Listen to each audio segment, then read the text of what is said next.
I just wanted a quiet weekend. After the last few months at work, I needed a break from everything. My boss had been breathing down my neck for weeks, and deadlines were piling up. So, I found this remote cabin online. It was small, old fashioned, but exactly what I was looking for. Away from the city, in the middle of nowhere. No distractions, no people, just peace. When I arrived, it was late afternoon. The place was isolated, surrounded by thick woods. The cabin was even smaller in person, but it felt cozy. The kind of place where you'd expect to hear nothing but your own thoughts. Inside, it was just one room with a small kitchen, a bathroom, and a bedroom. The furniture was simple, a bit dated, but clean. As I started to unpack, I noticed little things that seemed off. A chair by the window was slightly turned, like someone had sat there and left in a hurry.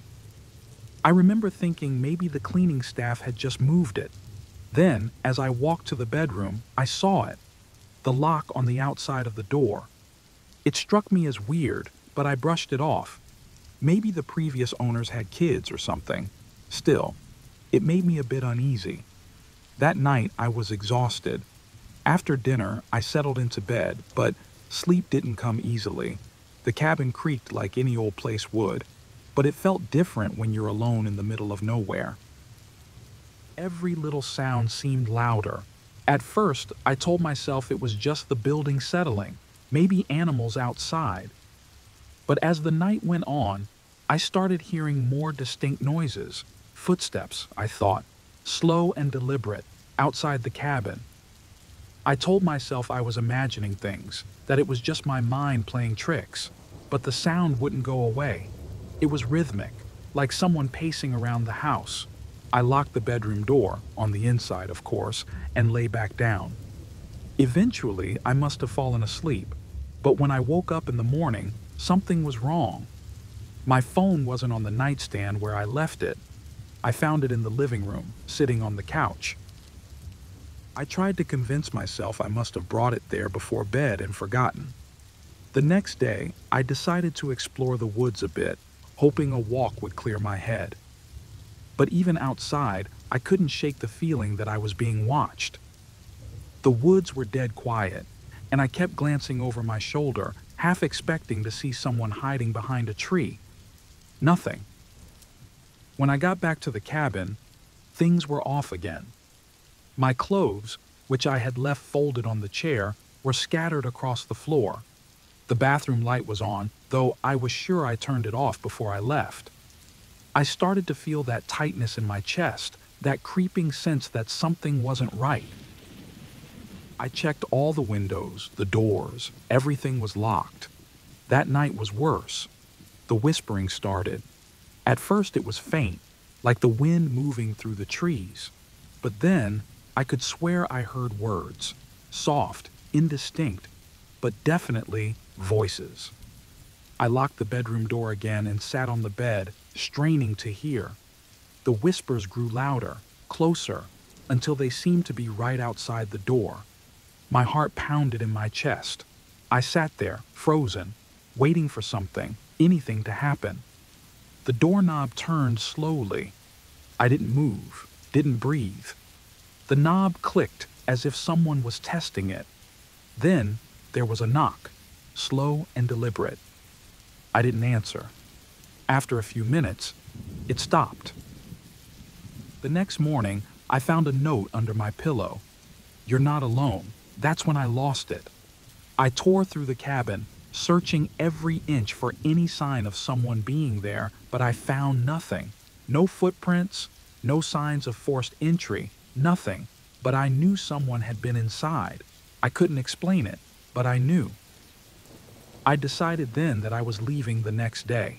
I couldn't spend another night there. I spent the rest of the day packing. Every sound made me jump. I kept feeling like I was being watched, like there were eyes on me from every corner of the room. I barely ate, my stomach twisted in knots. As the sun began to set, I tried to stay calm, but the noises started again. The footsteps outside, the whispering, it was worse this time, louder, like whoever or whatever it was getting closer. I hurried to grab my bag. My hands were shaking so badly I could barely zip it shut. As I reached for the front door, I heard it, heavy breathing on the other side. My heart stopped. I stood there, staring at the door, too terrified to move. Should I open it? Should I hide? After what felt like forever, I forced myself to grab the handle and throw the door open. No one. The air was cold and still. I didn't wait to figure it out. I ran to my car and sped down the narrow dirt road, not looking back. As I drove, I kept glancing in the rearview mirror. Just as I turned the last corner, I swear I saw something. A figure standing in the doorway of the cabin. My chest tightened, and I drove faster. For weeks after I left, I couldn't shake the feeling of being followed. I'd hear footsteps outside my apartment at night, whispers in the hall. Every time I checked, no one was there. I couldn't sleep, and every small sound made my skin crawl. Then, just a few days ago, I got a text from an unknown number. "Did you make it out?" I haven't been able to sleep since. I don't think I ever really left that cabin, and I'm starting to wonder if I ever will.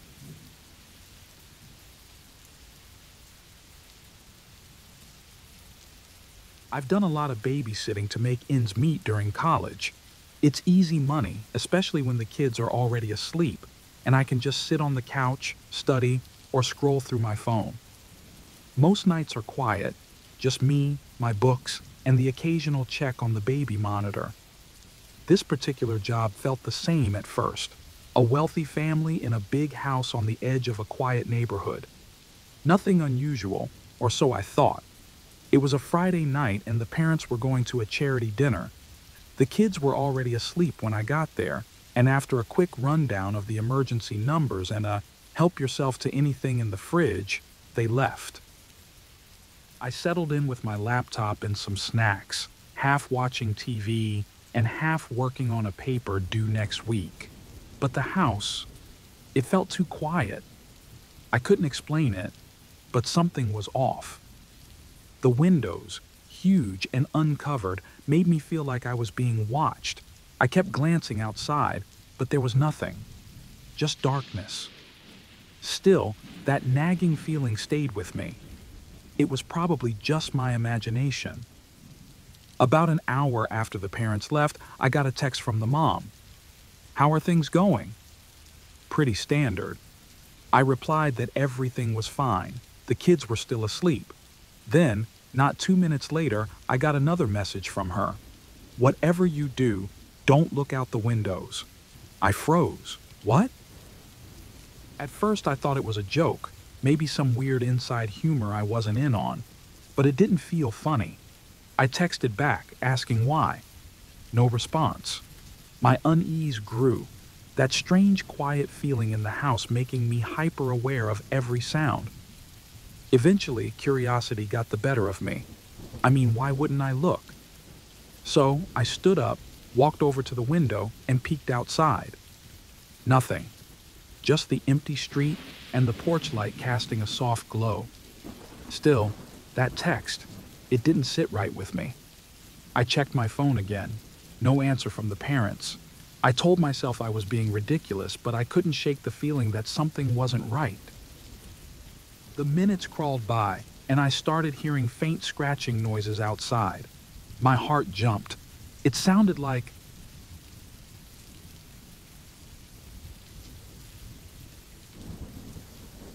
I wasn't planning to post this, but after thinking about it for a while, I can't shake the feeling, so here it goes. I hope someone might have some insight or explanation, but I still feel uneasy whenever I think about it. This happened about a year ago, and I've only told a few people. It was a late Thursday night and I was driving back home from college. I usually take back roads because they're quicker, and by that time of night, there's hardly any traffic. It was a normal drive for me. I'd done it plenty of times before. The road was empty. There wasn't a single car in either direction, and the darkness around me felt endless. The only thing breaking the silence was the hum of my car and the occasional flicker of my headlights over the trees. It was quiet, too quiet, really. I didn't think much of it at first. It was just one of those nights, you know? I was about halfway home when I noticed my gas tank was getting low. There's this small, old gas station I sometimes stop at. It's one of those run-down places with a single pump and a tiny convenience store, tucked away from the main road. I pulled in, and everything felt off. The lights above the pump were flickering, and the place looked deserted. But I needed gas, so I figured I'd just get in and out quickly. As I got out of the car, I noticed the gas station attendant standing near the door. I hadn't seen him before, but I didn't think much of it. He walked over, and right away, something about him made me uneasy. Maybe it was the way he looked at me, too long, like he was sizing me up. "Driving alone at this hour, huh?" he said with a smile that didn't reach his eyes. I forced a polite smile and nodded, trying to avoid conversation. He offered to check my tires while I pumped gas, and I let him, not wanting to seem rude. But as I started filling the tank, I noticed he was taking way too long. He kept bending down, running his hand over the tires like he was looking for something. Then he started asking questions. "Where are you headed? You always take these roads?" His voice was casual, but it sent a chill down my spine. I mumbled something vague and checked the pump. The gas was barely flowing, and I realized I'd barely put anything in the tank. My gut was telling me to leave, so I hurriedly stopped the pump and told him I was in a rush. He didn't seem to like that.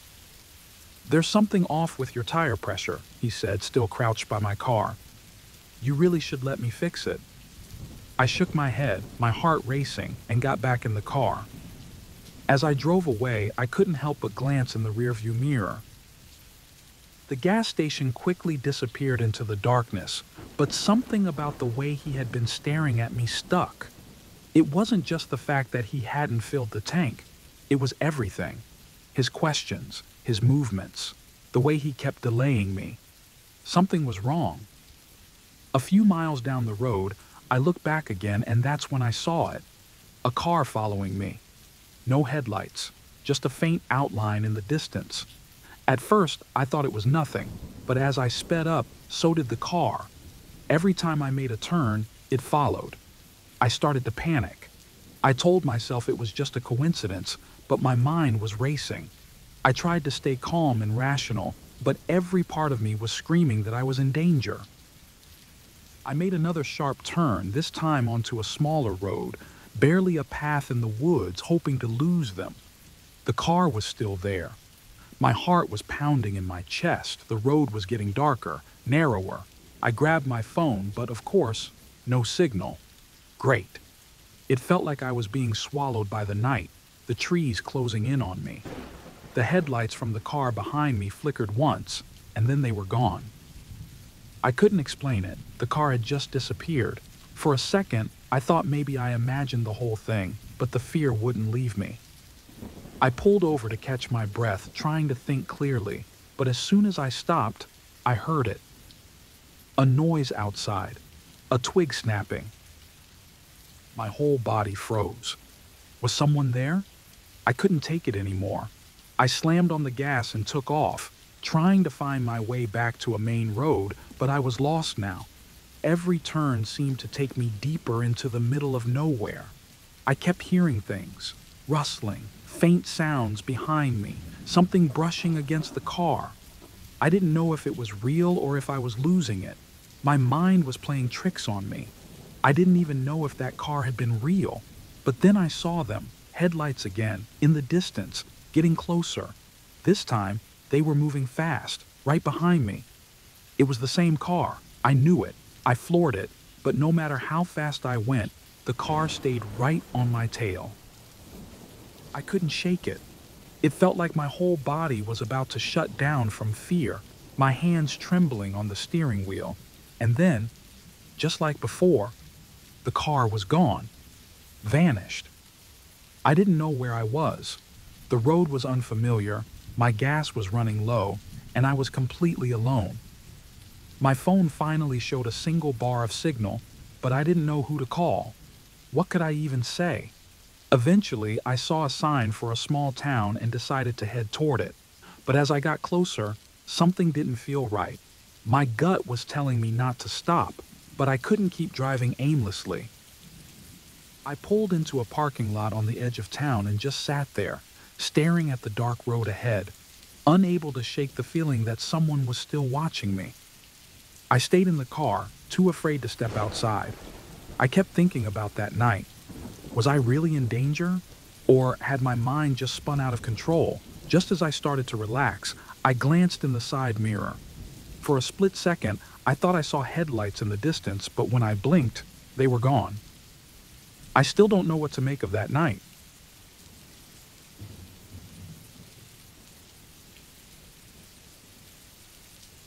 I've lived alone for about a year now, in a small apartment in the city.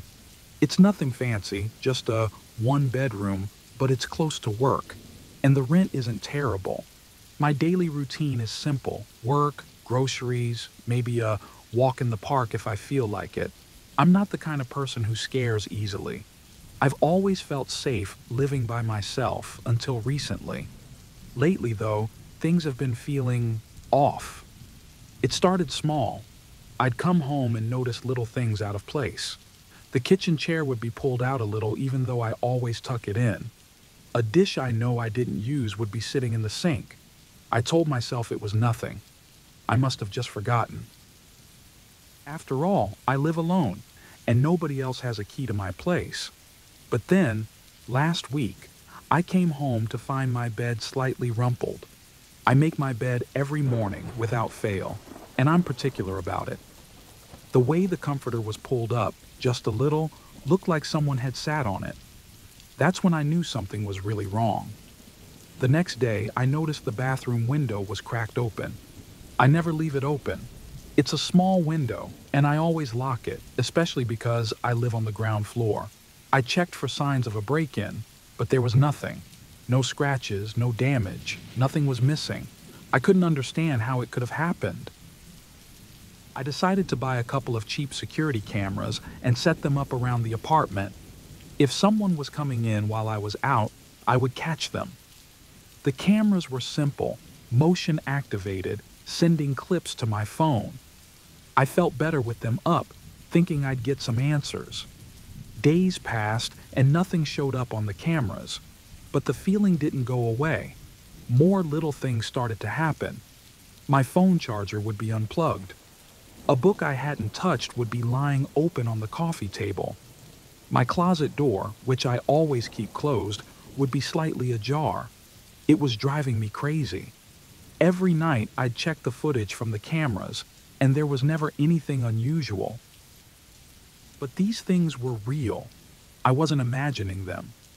One night as I was lying in bed trying to fall asleep, I heard it. A soft, steady sound, breathing. At first, I thought it was just the building creaking or my neighbors. But the more I listened, the more I realized it wasn't coming from outside. It was coming from the walls. I jumped up and turned on all the lights. My heart was racing, and I could feel myself trembling. It was late, but I called the police. I tried to explain what I had been hearing and the weird things happening around the apartment. When they arrived, they were polite but dismissive. They did a quick check of the place but found nothing. One of the officers suggested it might be anxiety. I could tell they didn't believe me. After they left, I felt more alone than ever. I thought about moving, but I'm stuck in a lease, and I don't have the money to just up and leave. So I stayed, even though I didn't feel safe anymore. I started obsessively checking every corner of the apartment. I couldn't shake the feeling that someone was in here with me, even if the cameras never showed anything. That's when I noticed the mirror in my bedroom. It's a big mirror mounted on the wall opposite my bed. But when I looked closely, I saw it was slightly loose, like it wasn't properly attached to the wall. I stared at it for what felt like hours before I finally worked up the courage to pull it off. My heart was pounding, my hands shaking. When I removed the mirror, I froze. Behind it, there was a small door. It wasn't visible unless the mirror was moved. I stood there, staring at it, trying to make sense of what I was seeing. My brain was screaming at me to run, to leave the apartment, but I couldn't. I had to know what was behind it. With shaky hands, I opened the door. Inside was a narrow crawl space. The smell hit me immediately, damp and musty. I grabbed my phone for light and shone it inside. That's when I saw it. There was a dirty, stained mattress on the floor, surrounded by old food wrappers and some torn clothes. Someone had been living in there. For how long, I had no idea. The thought made my stomach churn. Months? Longer? Before I could process what I was seeing, I heard it again, the breathing. But this time, it wasn't coming from the walls. It was coming from the crawl space, from deeper inside. I slammed the door shut and ran. I didn't stop until I reached my friend's house.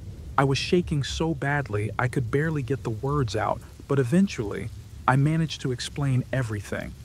We called the police again, and this time, they took me seriously. They came back to the apartment and searched the crawl space, but by then, whoever had been living there was gone.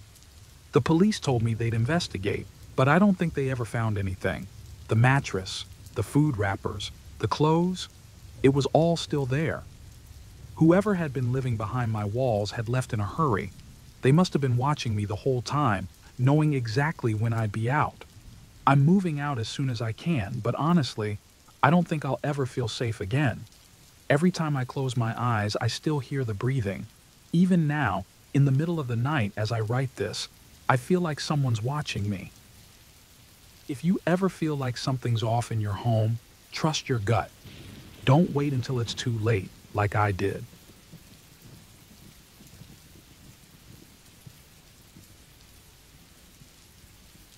I don't usually drive this late, but I had to stay back at work to finish a project.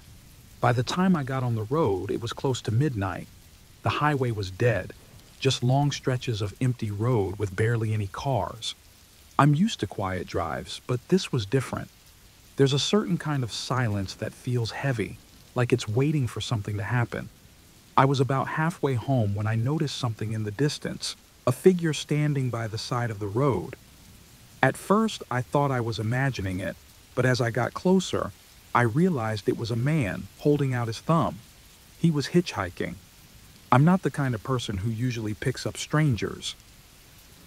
But something about him, maybe the isolation of the road or just guilt, made me slow down.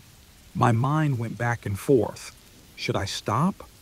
What if he's dangerous? What kind of person leaves someone stranded in the middle of nowhere? I ended up pulling over. He jogged up to the car with a big smile, thanking me repeatedly as he climbed in. Thanks, man. You have no idea how long I've been out here. I gave a half smile and mumbled something about no problem.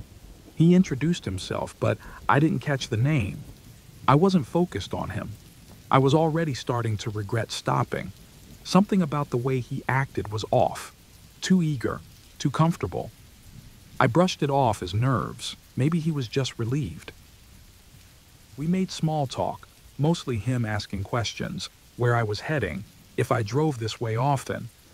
I kept my answers short, hoping the conversation would die down, but he kept at it, probing a bit too much.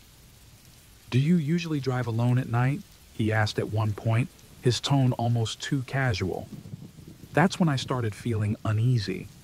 His questions were starting to feel less like small talk and more like he was fishing for information. I gave a vague answer and tried to focus on the road, but my heart was beating a little faster now. Then, out of nowhere, he said, "You know, people have been going missing around here lately." I glanced at him, expecting a punchline or something, but he just looked out the window, like it was no big deal. When I didn't respond, he let out a short, awkward laugh like he was trying to play it off. Yeah, probably just rumors though. That laugh, it was forced. It didn't feel right. My grip tightened on the steering wheel. I wanted to tell him to get out right then, but we were in the middle of nowhere. No lights, no buildings, just miles of empty road. He kept talking, but I wasn't listening anymore. My mind was racing, trying to figure out how to get out of this. He was rambling about random stuff, like news stories and disappearances, and it was all getting darker. Dangerous people around, he muttered, almost to himself. I kept glancing at the clock, wondering how much longer until we hit a gas station or somewhere with other people. Every time I looked over at him, something seemed off. His clothes didn't match the weather. It was chilly, but he was wearing a thin shirt. There was dirt under his nails, and his shoes looked worn, like he'd been walking for hours. I thought about pulling over and making an excuse to get him out, but we were still too far from any safe spot. The road felt like it was stretching on forever. Out of nowhere, he leaned forward almost too close and said, "Do you believe in fate?" I didn't know how to respond. My stomach dropped. The way he said it, it wasn't a question. It was like he knew something I didn't, like he thought this whole encounter was meant to happen. I forced a nervous laugh, trying to deflect. I don't really think about that stuff. But he just smiled, like he knew something I didn't. My palms were sweating now. I needed to get him out of the car. "There's a gas station up ahead," I lied. "I can drop you off there." He shook his head. No, that's not where I'm going. Drop me off where it all ends." I felt the panic rising. I didn't know what he meant, but it was clear I needed to get out of this situation. I pressed the gas, trying to get to civilization faster, but he was getting agitated. His movements were twitchy, and he kept muttering under his breath.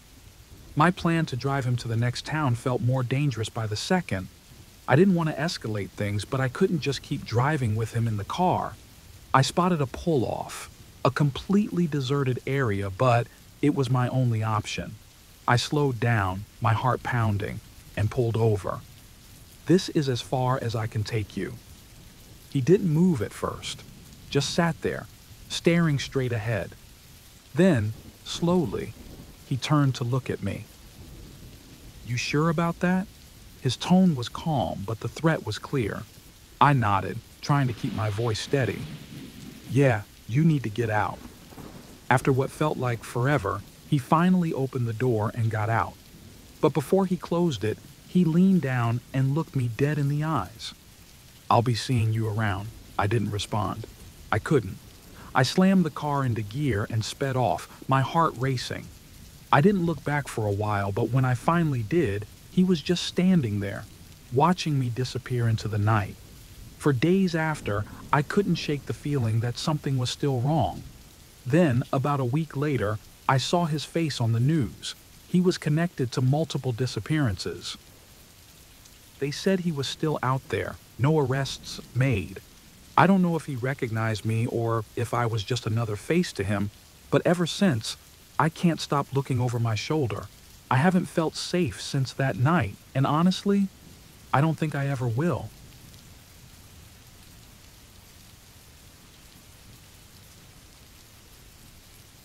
I wasn't sure whether I should even post this, but this weird thing happened to me a few months ago, and it's been messing with my head ever since. I keep telling myself it's no big deal, but the more I think about it, the more I feel like I'm missing something. Maybe sharing it here will help me figure out what really happened. So, I live in the city and usually take the subway home late at night. I work long hours, and by the time I get on the train, the station is almost empty. It's not a big deal. I'm used to it. But you know that feeling when something's off and you can't really put your finger on it? That night, the air felt wrong. I brushed it off, thinking I was just tired. The subway car was nearly empty too, except for this guy sitting a few seats away. He looked like he was asleep, head leaning forward, body completely still. I remember thinking it was odd how still he was, but I didn't pay much attention. Just another exhausted commuter, I figured. As my stop approached, I glanced at him again. He hadn't moved. At all. It struck me that he hadn't even shifted in his seat, which seemed strange. But again, I figured he was just in a deep sleep. Still, something about it bugged me. When the train slowed, I stood up to leave, but I hesitated. Maybe it was stupid, but I felt bad just walking away if something was wrong with him. So I walked over and gently tapped his shoulder. Nothing.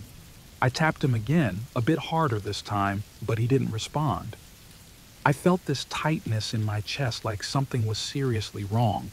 His skin looked a little pale, and I couldn't tell if he was even breathing. I started to panic. Was he dead? I looked around the car, but there was no one else to help me. The doors were about to close, so I jumped off the train feeling guilty and confused. Outside the train, I flagged down a subway worker. I told him there was a man who might be unconscious in the car I had just left. He nodded and walked over to check. I waited nervously, watching from a distance. A few minutes later, he came back. "There's no one there," he said casually. I stared at him, completely confused. "What?" "He was right there, in the seat, a few rows back," I insisted. But the worker just shrugged. "Empty car. Maybe you imagined it." Then he walked away like it was no big deal. That's when I started questioning myself. Had I imagined the whole thing? No, I couldn't have. I was sure there was a man sitting there, but the worker was so calm, acting like it was nothing. The whole thing made me feel off. I tried to forget about it, but it stuck with me. The next few days, little things started to feel wrong. I'd catch glimpses of someone out of the corner of my eye, a man standing across the street or watching me through a window. Every time I looked again, he was gone. I told myself it was just paranoia, but it kept happening. At night, I'd hear strange knocking sounds at my apartment door. I'd go to check, but there was no one there. The worst part was the feeling that someone was watching me. Even at work, I couldn't shake the feeling of eyes on me. I found myself constantly glancing over my shoulder, but nothing was ever there. I tried to rationalize it, but the anxiety just kept building. One night, I was lying in bed, trying to sleep, when I heard my apartment door unlock. My heart shot into my throat. I jumped out of bed and ran to the door, but when I looked, it was still locked, as if nothing had happened. I pressed my ear against the door and heard faint footsteps outside, but when I looked through the peephole, the hallway was empty. I started to wonder if I was losing it. Maybe the stress of work was getting to me, or maybe that guy on the subway had messed with my head more than I realized. Either way, I couldn't shake the fear. It followed me everywhere, like a dark cloud hanging over me. A week later, I decided to do something about it. I started digging online, searching for any reports of missing persons or incidents on the subway that night. Nothing. No one had reported anything unusual. I even went back to the station, hoping to ask the workers again if they remembered anything, but no one did. I felt like I was losing my grip on reality. Then, one night as I was walking home from work, I heard footsteps behind me. At first, I tried to ignore them, thinking it was just another pedestrian, but the steps matched my pace exactly. Every time I sped up, they sped up. When I slowed down, they slowed down.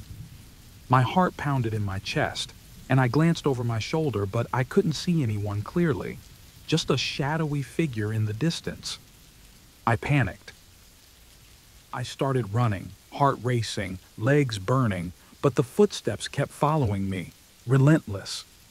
Just when I thought I couldn't run anymore, I turned a corner into a busy street, and the footsteps stopped. I spun around, but there was no one there. Nothing but empty air. After that, I felt completely drained. Physically and emotionally, I couldn't handle it anymore. I went back to the subway station one last time. This time, I asked an older worker if he remembered anything about that night. He thought for a moment, then nodded slowly. "The guy you're talking about, he's a worker. Passed out from exhaustion. We quietly took him off the train that night," he said. I felt a wave of embarrassment wash over me. It all made sense now. The man wasn't some ghost or hallucination, just an exhausted worker. But even knowing that, the fear didn't go away. I still couldn't shake the feeling that something wasn't right. Even now, months later, I'm still haunted by it. I don't take the subway anymore. I can't. And sometimes, late at night, I still hear those footsteps behind me, even when I know I'm alone.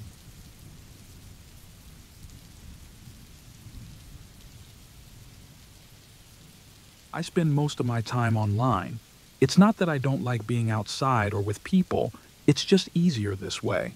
High school isn't exactly great for someone like me, who prefers to keep to herself.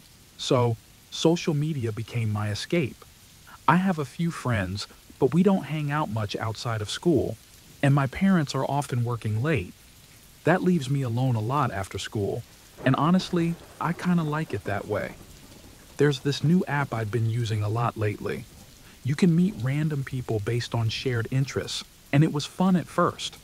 Mostly harmless chats about music, movies, or memes. Just a way to pass the time, really.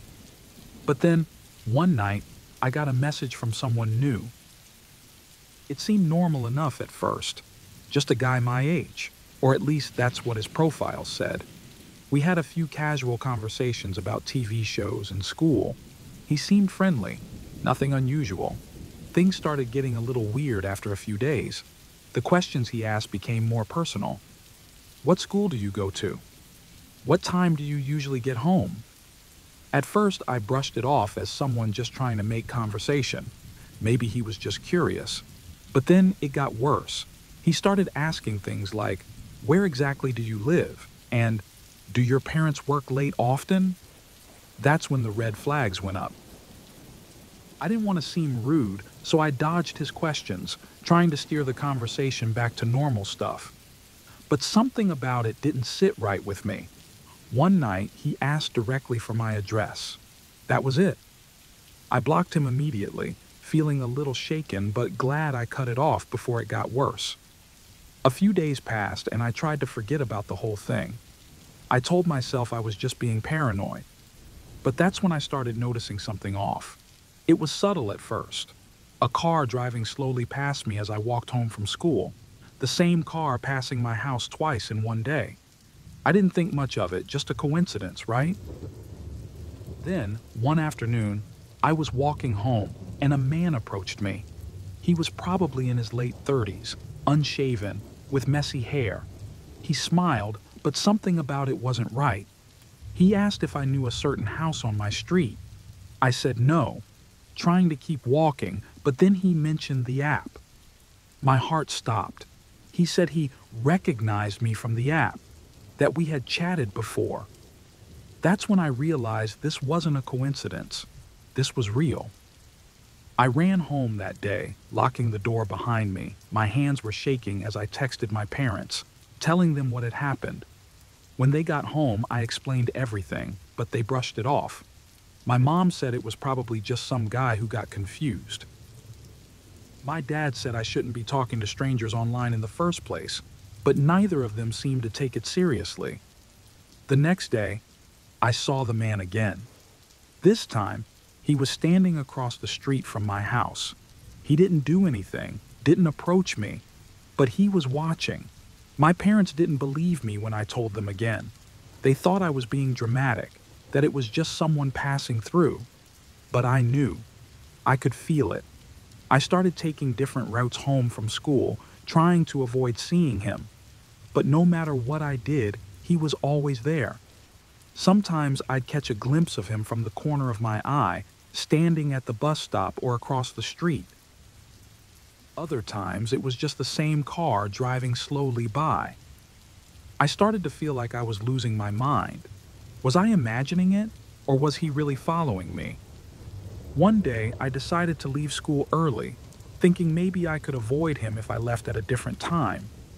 But as I walked down a side street, I saw him again, closer this time, walking behind me. Panic hit me, and I started running. I didn't stop until I ducked into a small convenience store down the street. I hid in the back, watching through the window until I saw him walk by. My heart was pounding so hard I thought I might pass out. When I finally made it home, I checked my phone. There was a new friend request on the app. The username was different, but something about it felt familiar. Then I realized it was almost the same as the one I'd blocked before. He was still trying to reach me. I didn't leave the house for days after that. My parents were starting to get frustrated, saying I was being paranoid, but I couldn't shake the feeling that he was still out there. Even when I wasn't seeing him, every little sound made me jump. I'd hear a car door slam outside and freeze, heart racing. I stopped using the app, but I didn't delete it. Somehow, I couldn't bring myself to cut off that last connection, as if deleting it would make everything real. One night, just as I was starting to calm down, I heard tapping on my window. I was too scared to look. I lay there, frozen in bed, trying to convince myself it was just a tree branch or the wind. But deep down, I knew. After weeks of begging, my parents decided we should move. A new house, a new town. They thought it would make me feel safer, and for a while, it did. But I can't shake the feeling that it's not over. Every time I go out, I'm looking over my shoulder. I check the locks on the doors every night, but it never feels like enough. Even now, I still wonder if he's out there, waiting. Maybe he's just watching, waiting for the right moment. And that's the worst part. I'll never know for sure.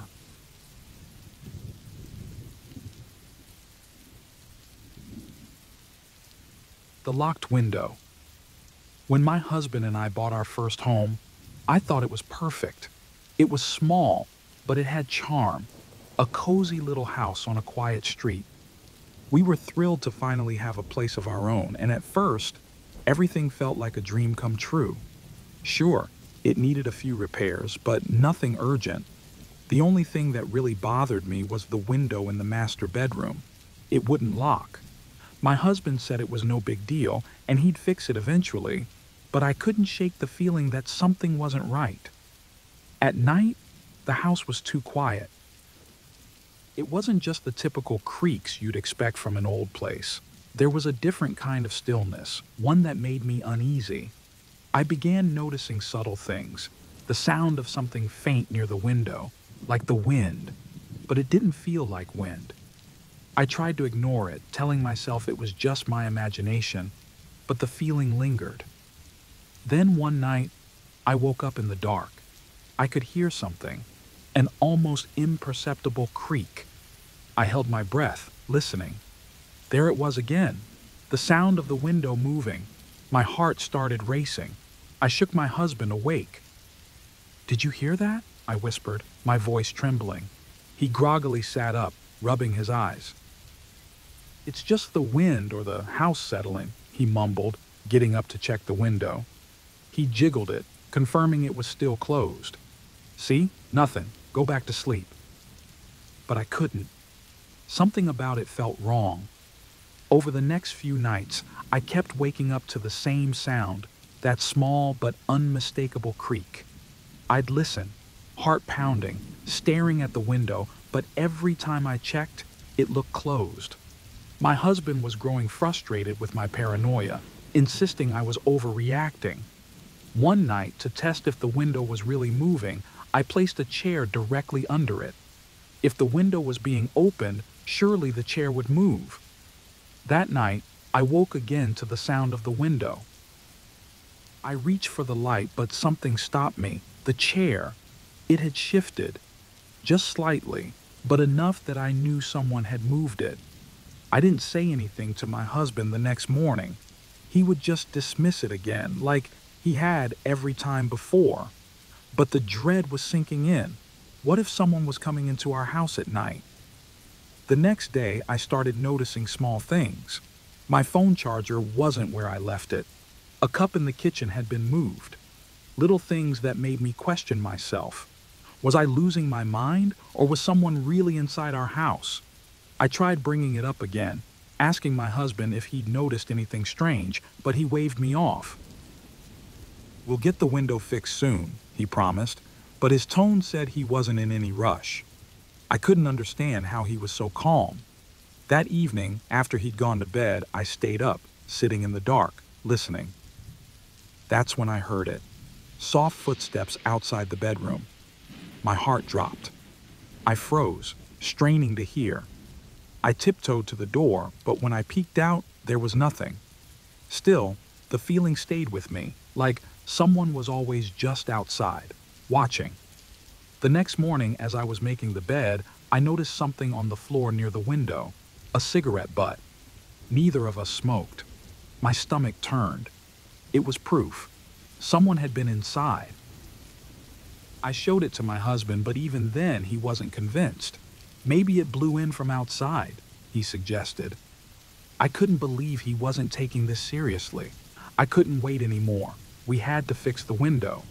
He promised to call someone that day, but I still didn't feel safe. That night, I woke up again. This time, the room felt colder. Something was wrong. My eyes darted to the window, and that's when I saw him. A man standing at the foot of our bed. He was watching us, his face barely visible in the dim light seeping through the window. I couldn't move. I couldn't even scream. I was paralyzed with fear. I glanced at my husband, still fast asleep, oblivious to the danger. My mind raced, trying to figure out what to do. Should I scream? Would he attack us if I did? Time seemed to stretch as the man took a slow step closer, his eyes never leaving mine. I couldn't breathe. My heart was thundering in my chest, and I could feel sweat trickling down my back. And then, just as suddenly, he turned and disappeared into the darkness. I could hear the faint creak of the window as he slipped out, leaving it slightly ajar. I lay there, frozen, for what felt like hours before I finally shook my husband awake. This time, he believed me. We searched the entire house, but the man was gone. We called the police, but there was no sign of forced entry, no fingerprints, nothing. It was like he'd never been there at all, but I knew what I'd seen. The cigarette butt was still there, undeniable proof that someone had been inside. We installed new locks on all the windows, but it didn't matter. I still couldn't shake the feeling that he'd come back. Every night I lay awake, listening for the sound of that window, terrified that I'd wake up and see him again. Finally, we decided to move. It was the only way I thought I could feel safe again. But as we packed up our things, I found something chilling, a fresh cigarette butt near the window, just like before. He'd been watching us the whole time, even as we were getting ready to leave. Now I wonder if we'll ever truly escape him.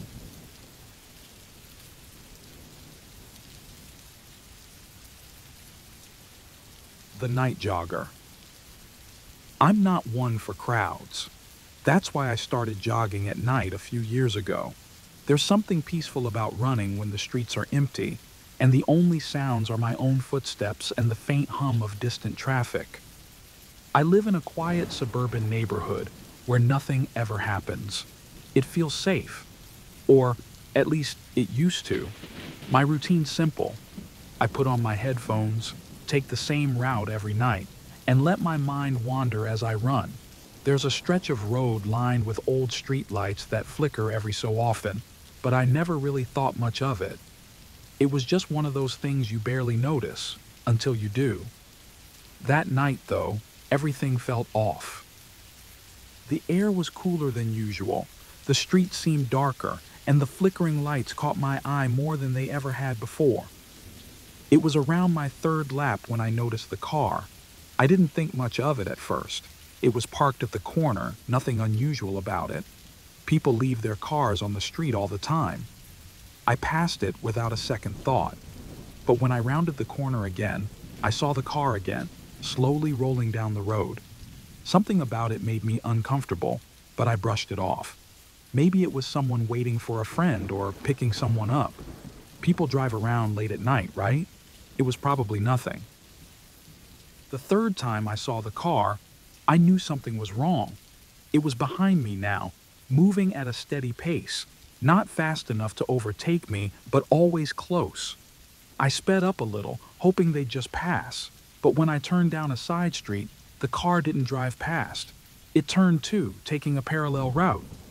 It was no coincidence anymore. I tried to shake it off. Maybe I was being paranoid, overthinking things because it was late. But my heart was racing now, and not from the run. I kept glancing over my shoulder, watching the car's headlights appear and disappear as I turned corners, always staying nearby. I tried to calm myself. It couldn't be what I thought. Why would anyone be following me?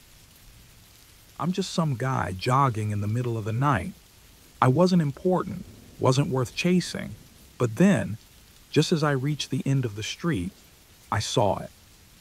The car had stopped at a sign up ahead, as if waiting for me. My body moved before I even made the decision. I darted into an alley I'd never run down before, hoping it would throw them off. The alley was narrow, dark, and dead silent. The only sound was my breathing, harsh and uneven. I found a spot behind a dumpster and crouched, trying to make myself as small as possible, ears straining for any sign of the car. Minutes passed. Maybe 5, maybe 10. It felt like an eternity. I peeked out from behind the dumpster, expecting to see headlights, hear the low rumble of the engine, but there was nothing. The alley was empty. For a moment, I allowed myself to breathe. Maybe it really was just a coincidence. Maybe I was overreacting. I stepped out of the alley, cautiously making my way back to the main road. The silence was oppressive, but I forced myself to keep moving, telling myself I was fine. That's when I saw it. The car. It was parked at the end of the street, engine running, headlights off. It had found me. Panic surged through me. I took off running, faster than I'd ever run before. I didn't care where I was going. I just needed to get away. My lungs were burning, my legs were heavy, but I couldn't stop. I zigzagged through the neighborhood, taking random streets, hoping to confuse them. Every few seconds, I glanced back, expecting to see those headlights coming after me. But the car wasn't behind me anymore. Maybe I'd lost it. I slowed down, chest heaving, legs trembling.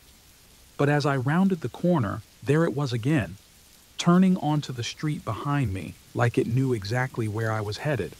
I was too far from home to call for help, and the streets were deserted. Knocking on someone's door wasn't an option. I couldn't waste time. My only choice was to keep running. I turned onto my street, legs barely able to carry me anymore. My house was just a few blocks away, but I didn't dare look back. I could feel the car's presence behind me, the weight of its headlights, even though they weren't on. But just as I reached my block, the sound of the engine changed. The car accelerated, then turned off in the opposite direction, disappearing into the night. I collapsed into my doorway, fumbling with my keys, locking the door behind me as soon as I was inside. My chest heaved as I tried to process what had just happened. What was that? Had they really been following me? Or had I imagined it all, let my paranoia get the best of me? I stood there for a while just listening. No sound. I checked the window. No car. Maybe it really was nothing. Maybe I was just tired. But that feeling of being watched, of being hunted, it didn't go away. I tried to calm myself, but before I went to bed, I checked the window one last time. The car was there again, parked a block away. I couldn't see the driver, just the shadow inside. Days passed. I didn't see the car again, but every time I went out for a run, I couldn't shake the feeling that it was still out there, watching, waiting. I kept looking over my shoulder, scanning every parked car, every shadow. Maybe I was just being paranoid. Maybe it was nothing. But that night, it changed everything. You don't realize how easily your sense of safety can be ripped away until it happens. And once it's gone, it never really comes back.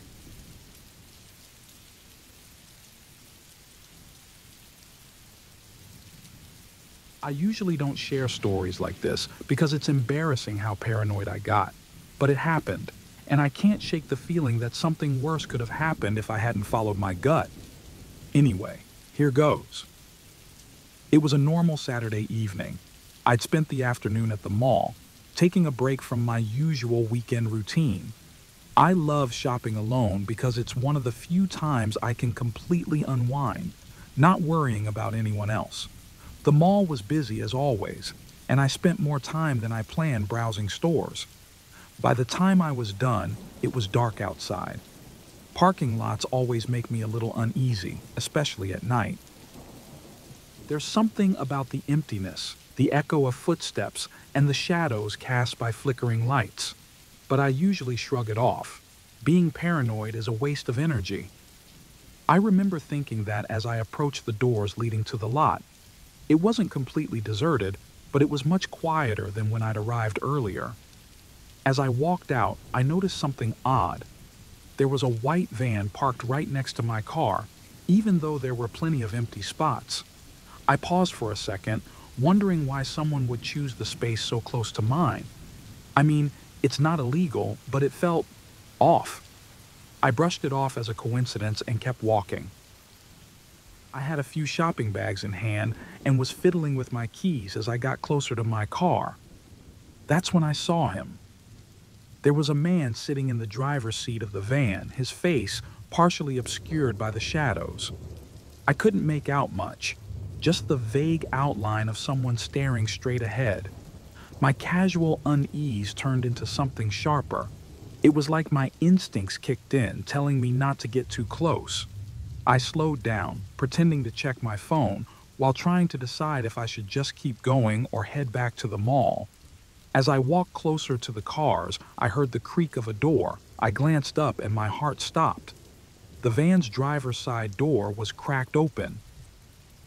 Not all the way, just enough that I could see the movement. He wasn't getting out. He was just waiting, watching me. Without thinking, I turned around and walked back toward the mall doors. My pace quickened as I tried to stay calm, but my heart was pounding in my chest. It felt like he could leap out at any second. As soon as I got inside the mall, I found a bench and sat down, trying to collect myself. My hands were shaking so badly that it took me a minute to dial mall security. When I told them what happened, they didn't seem too concerned at first. People sit in their cars all the time, they said. But when I insisted that something wasn't right, they agreed to check the cameras. They led me to a small security office where a couple of grainy monitors displayed the footage. The security guy rewound the tape to the moment I left the mall. There I was, walking toward my car, and there was the van. We watched as the man inside the van glanced toward the mall entrance repeatedly. He wasn't just sitting there, he was waiting. My stomach churned as I realized how deliberate his actions seemed. The security guy looked at me, eyebrows raised. "Doesn't look good," he muttered. I wanted to leave right then, but the van was still out there. The fear kept building. What if I had kept walking to my car? What would he have done? We kept watching the footage, and then it happened. The man got out of the van, looked around, and approached my car. He tried the handle on the driver's side door. My driver's side door. My breath caught in my throat as I watched him tug at it. He glanced back toward the mall, saw me re-entering, and rushed back to his van. I don't remember breathing during those few seconds of footage. My hands went cold, and my chest tightened. Security called for backup, but those next few minutes felt like hours. I was trapped in the mall, terrified to leave, but equally terrified to stay. The man was still out there, probably waiting for me. Every second felt slower than the last. I debated calling someone to pick me up or just hiding in the mall until it closed. Eventually, security got a couple more guys and agreed to confront the man. I watched through the security monitors as they approached the van. The engine started. Before they could even reach him, the man sped off, disappearing into the night. Security didn't even get a clear look at his face. Just like that, he was gone, leaving me and the security team standing there, stunned. I didn't know what to think. Maybe I'd overreacted. Maybe it was just a misunderstanding. But the fact that he had tried to get into my car, there was no misunderstanding that. If I had reached my car just a few seconds earlier. After he drove off, the security team told me they'd keep an eye on the footage, but they seemed as unsettled as I was. They offered to walk me to my car, and even though I agreed, I didn't feel safe. I was still shaking when I finally got to my car, half expecting the van to reappear at any second. I drove home that night with my hands gripping the wheel so tight my knuckles turned white. The whole way, I kept checking my rearview mirror, terrified that the van would show up behind me. It's been a while since that night, but I can't shake the feeling. Even now, whenever I'm in a parking lot, I'm always on high alert. I keep my keys ready, constantly checking for vans parked too close, and I listen for any sounds behind me. I still don't know if the man intended to hurt me or if it was all just a weird coincidence, but the fear I felt was real. And that's what haunts me. Even if nothing happened, I can't help but wonder, what if?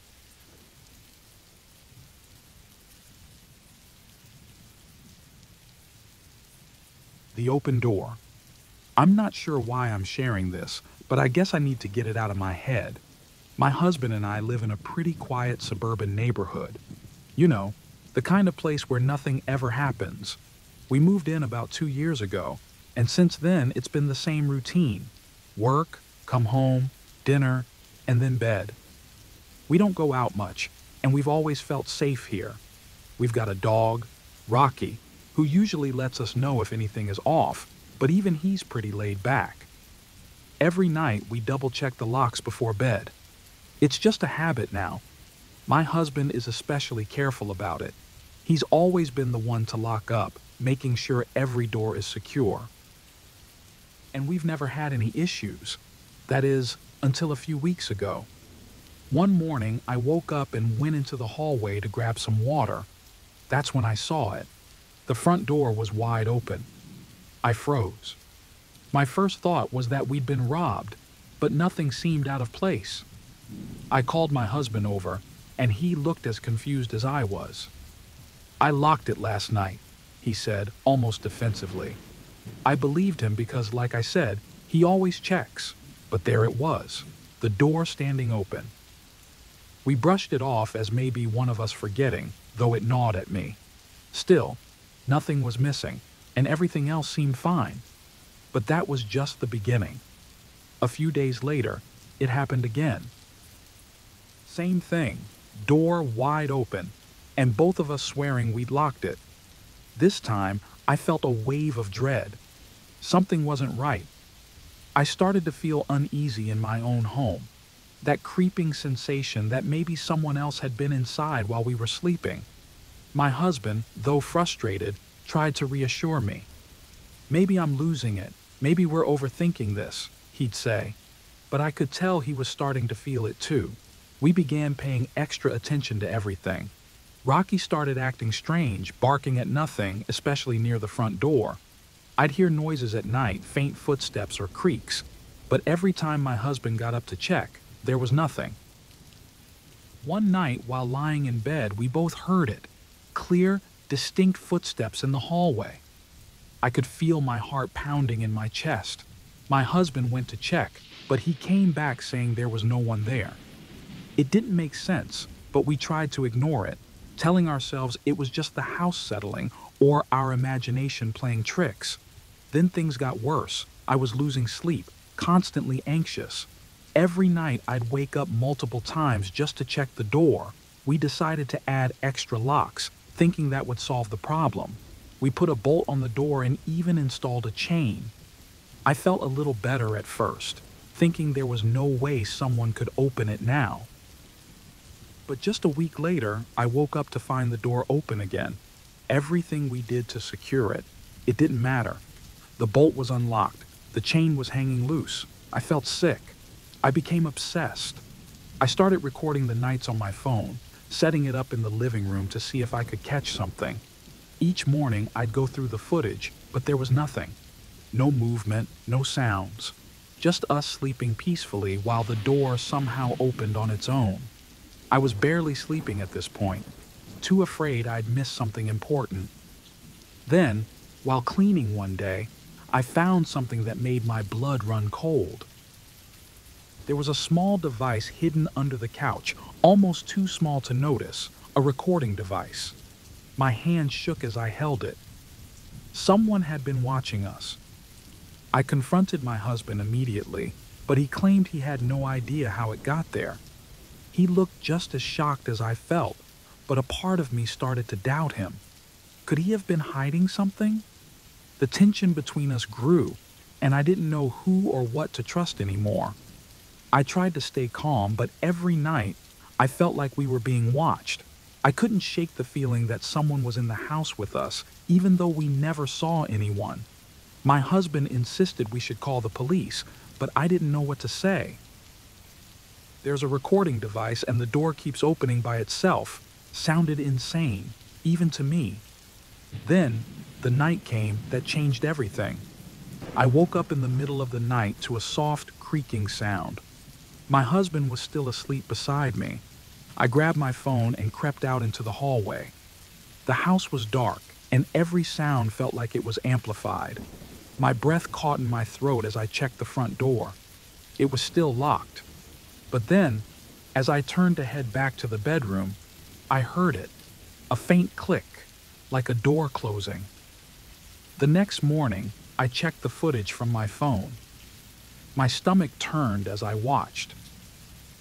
In the middle of the night, there was my husband, slowly walking to the front door, unlocking it, and then quietly returning to bed. He didn't say anything, didn't even seem awake. I was frozen with shock. Was he sleepwalking? Or was he doing this intentionally and not telling me? I didn't confront him. I couldn't. What would I even say? Now every night I lie awake, wondering if he'll get up again. I feel trapped, scared of the person sleeping next to me. And yet, I still don't know if it's him or something else entirely. We never found out who put that recording device under the couch. It's still sitting in a drawer in the living room, a constant reminder that someone, something, was in our home. My husband swears he doesn't know anything about it, but I'm not sure what to believe anymore. Some mornings, I wake up and the door is open again. We've changed the locks, added security, but it doesn't matter. The door keeps opening, and every time it does, I feel like we're one step closer to something worse.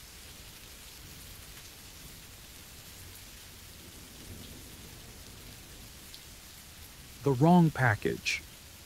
I've never been one to post on Reddit, but I need to get this out. Maybe someone can help, or at least let me know I'm not overreacting. This started about a month ago, and it hasn't stopped. I don't know what to do. I live alone in a quiet neighborhood. It's a typical suburban area. Not much happens here. I moved in a few months ago after a breakup, trying to start fresh. My routine is pretty simple. Work, home, maybe a walk around the block with my dog. I'm not very social, but I like it that way. Lately, though, I've been feeling off. At first, it was little things. Footsteps outside at odd hours, my gate swinging open when I swore I closed it. Stuff like that. I thought it was just the wind or neighborhood kids. I shrugged it off, trying not to freak myself out over nothing. Then, a package showed up at my doorstep. It was a small, plain box with no return address, just my name on it. I hadn't ordered anything recently, so I figured it might be a mistake. But when I opened it, all I found inside was a single photograph. It was a picture of me, standing in my front yard. The photo had been taken from a distance, and it was recent. I was wearing the same clothes I had on the day before. My stomach dropped. Who would send me something like this? It had to be a prank, right? I almost called the police, but it felt stupid. It's just a picture, I told myself. Nothing illegal about that. I decided to ask my neighbors if they'd seen anything, but no one had. They hadn't received any strange packages either. I reached out to the delivery companies, but they didn't have any records of a delivery to my address. That's when the paranoia kicked in. Suddenly, everything seemed suspicious. The footsteps I'd been hearing, the cars parked out front, even my trash can being moved. Had someone been watching me this whole time? I found myself checking my windows constantly, locking and relocking doors. I couldn't shake the feeling that I was being watched. Then another package arrived. This time, it wasn't a photo. It was a note, plain typed letters. "We're watching." No explanation, no signature. Just those two words staring back at me. I felt sick. It was no longer something I could dismiss as a joke. Someone was actively watching me, and they wanted me to know it. I called the police this time. They came out, looked around, but didn't find anything. Without more evidence, they couldn't do much. Just a note wasn't enough. They told me to be careful, but I could tell they didn't think it was serious. I knew it was. I started installing security cameras around my house. I needed to know who was doing this. Every little sound sent me into a panic. I started staying up late, sitting in the dark, watching the street from my window, convinced that at any moment I'd catch someone outside. I couldn't focus at work. I couldn't sleep. I even thought about staying with a friend, but the idea of leaving my house unattended terrified me. Then another package arrived. This time, it was worse. Inside was something small, almost insignificant. A pen from my desk. My heart raced. They had been inside my house. I started shaking, dropping the pen as if it was something dirty. I checked all the doors, the windows, trying to figure out how someone could have gotten in without me noticing. I called the police again, but without any proof of a break-in, they couldn't do much. They took down another report and left me feeling more alone than ever. That night, I checked my bedroom window, and it was slightly open. I knew I had locked it. That was when I realized how deep I was in. Someone had been in my house, watching me for God knows how long, and I had no idea who it was or what they wanted. I couldn't sleep, so I kept my phone close, checking the security cameras every few minutes. But when I looked, I saw that some of the cameras had gone offline. I checked the footage from earlier that night and saw that the cameras had been tampered with. They knew exactly how to avoid being seen. That's when I got the email. It came from an anonymous address. No subject, just a video attached. I opened it, and my heart stopped. It was a recording of me, asleep in my bed. The video had been taken from inside my room. The angle was wrong. It wasn't from the window or the door. Whoever filmed it had been standing right next to my bed while I was sleeping. I couldn't breathe. I didn't know what to do. I locked myself in the bathroom and called the police again. By the time they arrived, the house was empty and there was no sign of anyone.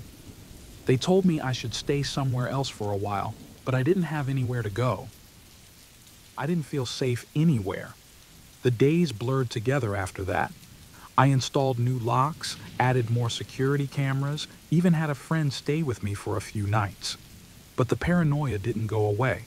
Every noise, every shadow, every car parked outside, it all felt like a threat.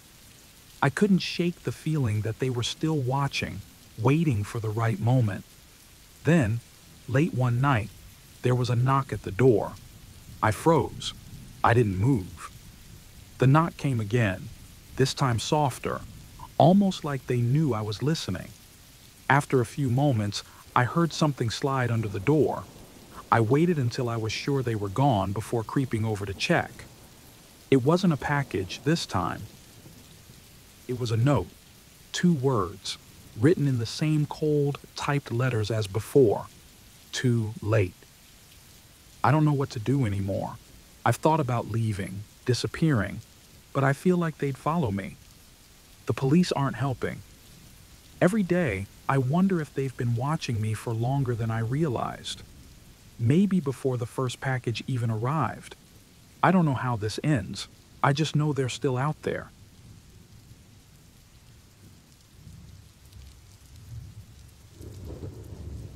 The party I should never have attended.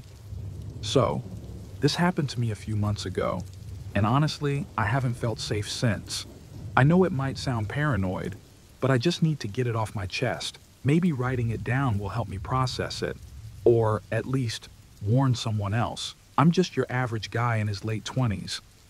I live alone in a quiet suburban neighborhood, and I've got a pretty standard job that I don't mind, but it doesn't excite me either. Most days are the same. Wake up, work, come home, watch TV, sleep. Recently, I had been feeling kind of detached, not depressed, just bored. I guess that's why I said yes when I got a random message from an old acquaintance, a guy named Ryan. I hadn't spoken to Ryan in years. We weren't exactly close, but we knew each other from some parties back in the day.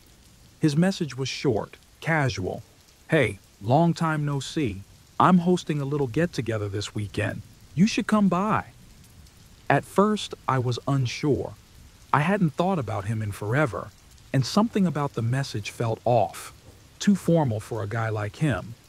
But I convinced myself I was overthinking it. Maybe it would be good to get out, meet some new people. The night of the party, I arrived at this huge house out in the middle of nowhere. I don't know why, but I felt uneasy the moment I saw it. It was too quiet. When I walked inside, things got stranger. The lighting was dim, and there were fewer people than I expected. It felt formal, almost like a staged event. Everyone was dressed a little too nicely for what I thought would be a casual get-together. I looked around, trying to spot Ryan, but I didn't recognize anyone. They were all strangers, and they didn't seem interested in talking. I forced myself to make small talk with a couple of guests, but the way they responded was weird. They spoke in vague, almost cryptic ways, like they were waiting for something. The way they looked at me made me feel uncomfortable, like I wasn't supposed to be there. As I wandered around, trying to figure out what to do, Ryan finally appeared. He was dressed sharply, but his smile was a little too wide, his eyes a little too bright.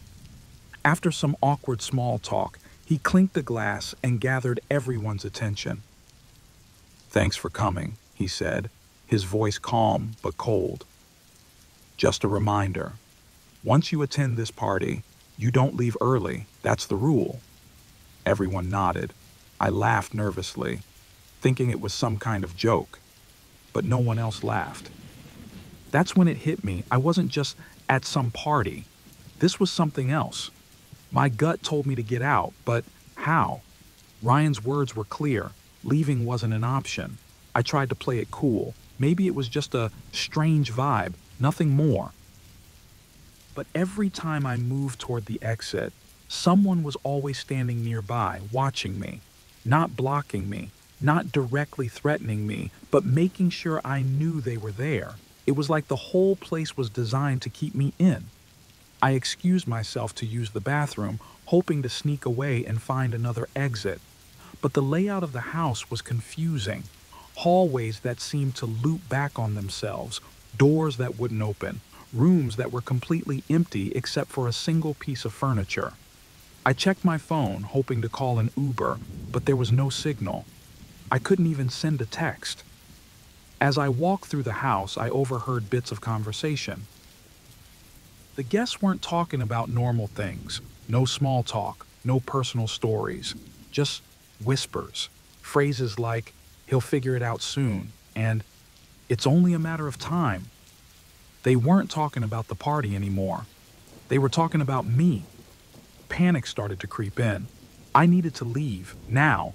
I headed down a hallway I hadn't seen before and found a locked door. From behind it, I heard muffled voices. Someone was inside, and whatever was happening on the other side, it wasn't good. My mind raced with possibilities. What was this place? What had I walked into? I couldn't think straight. I turned and walked as fast as I could without drawing attention, trying to act casual. That's when the lights in the house dimmed even more, and the mood shifted. The guests, who had been scattered around, started moving in my direction, slowly, deliberately. Their faces were calm, but there was something predatory in their eyes. I bolted. I didn't care anymore about staying polite or following rules. I found a side door near the kitchen and ran outside. The cold air hit me like a slap, but I didn't stop. My heart pounded as I sprinted to my car, the sound of footsteps behind me growing louder. Just as I reached the car, I heard Ryan's voice, calm as ever. "You can leave for now, but remember, no one truly leaves the party. I didn't look back. I drove home as fast as I could, my hands trembling on the steering wheel. I should have felt safe, but I didn't. Not really. I kept expecting to see someone in the rearview mirror or waiting outside my house. That night, I barely slept, replaying everything in my head. The next day, I checked my phone first thing. Nothing unusual. I thought maybe it was all over. Maybe I had imagined the worst of it. Then, around noon, I got a notification, a new message. It was from an unknown number, just a single sentence. "We'll see you again soon." Since then, I've been looking over my shoulder, jumping at every unknown number that texts me. I don't know what kind of party that was, or what they wanted from me, but I can't shake the feeling that it's not over. I haven't gone out much since, and I'm constantly on edge. If you ever get an invitation like that, don't make the same mistake I did. Some parties, you don't want to attend.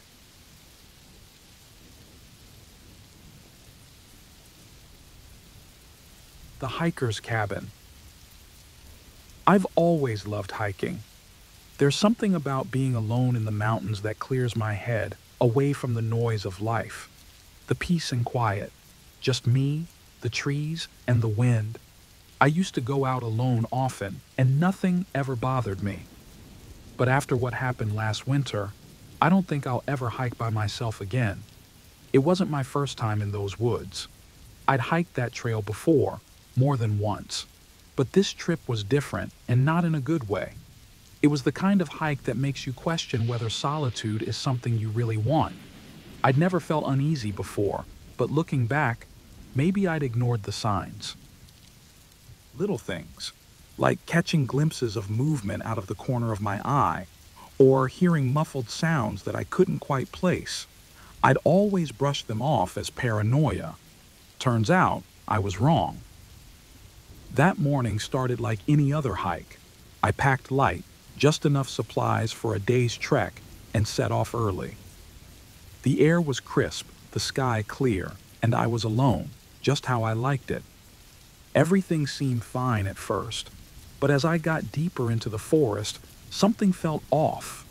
It was quiet, too quiet. No birds, no wind, just the sound of my boots crunching in the snow. Then I started hearing it, faint cracks of branches, like someone was walking just out of sight. I told myself it was nothing, maybe an animal, but the unease settled in.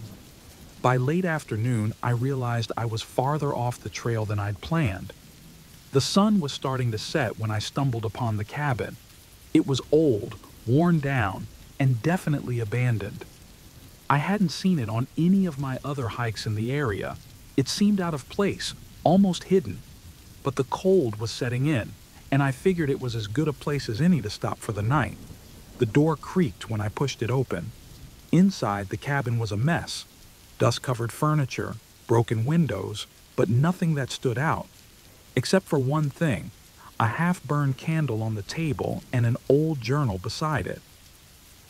I didn't think much of it at first. It looked like no one had been here for years, but the candle seemed recent, which was weird. I shrugged it off. Maybe another hiker had used the place recently. I didn't have a choice but to stay, with the light fading fast. I set my gear down and decided to take a look at the journal. It started off pretty normal. Entries from someone who seemed to have gotten lost while hiking. They mentioned the same trail I'd been on, and I figured they had stayed here for a few days. But as I read more, the tone shifted. The entries grew more frantic. The writer talked about hearing footsteps outside the cabin at night, seeing shadows moving in the trees, and feeling watched. Each entry was worse than the last, more paranoid, more terrified. By the last few pages, the handwriting had become almost unreadable. That night, I lay in my sleeping bag, trying to tell myself it was just a story. But I couldn't shake the feeling of being watched. I closed my eyes, trying to sleep, but around midnight, I heard it. Soft, slow footsteps crunching in the snow outside the cabin. They circled the place, pausing now and then, as if whoever, or whatever, was out there, was listening. My heart raced. I didn't move. I didn't even breathe loudly. I prayed it was just an animal. The footsteps eventually stopped, and after what felt like hours, I must have fallen asleep from sheer exhaustion. In the morning, I woke up to find boot prints outside the door. Clear, deep prints that led right up to the cabin, then stopped. There were no prints leading away. That's when the panic set in. I checked my phone, but of course, there was no signal. I packed up my things as quickly as I could, deciding to get out of there immediately. I tried to keep calm, telling myself it was just some other hiker messing around. But deep down, I knew something was wrong.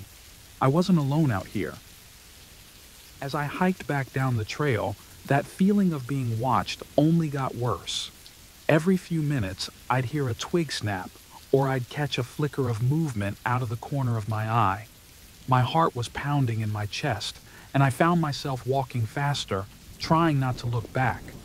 But the faster I went, the louder the noises became. Whoever had been outside the cabin was following me. At one point, I stopped and turned around. My breath caught in my throat.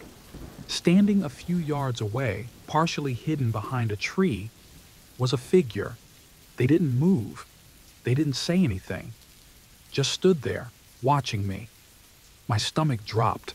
I yelled out, asking who they were, but there was no response. Slowly, the figure stepped back into the shadows and disappeared. I panicked. I took a wrong turn and got lost in the dense trees, unable to find the trail again. The sun was setting, and I knew I was running out of time. Then I heard it again. Those footsteps.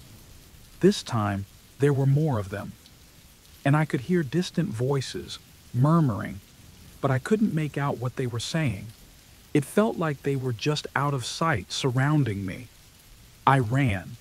I don't know how long or how far, but eventually, I came across another hiker. Relief washed over me, but something about him felt off. He smiled in this strange way when I told him what happened. "I wouldn't worry about it," he said, almost amused. Then he walked away, leaving me standing there, paralyzed with fear. I don't know how I made it back to the main trail, but I did. I collapsed near a familiar trail marker, feeling a brief moment of safety. But even then, I couldn't shake the feeling that I was still being watched. As I walked back toward the trailhead, I noticed boot prints in the dirt, the same ones I'd seen outside the cabin. I haven't been back to the mountain since.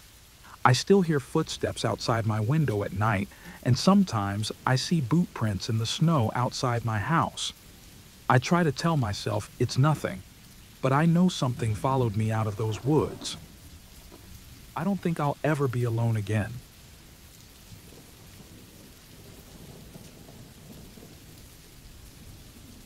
The midnight call. This happened about 6 months ago, and I haven't really talked about it much since.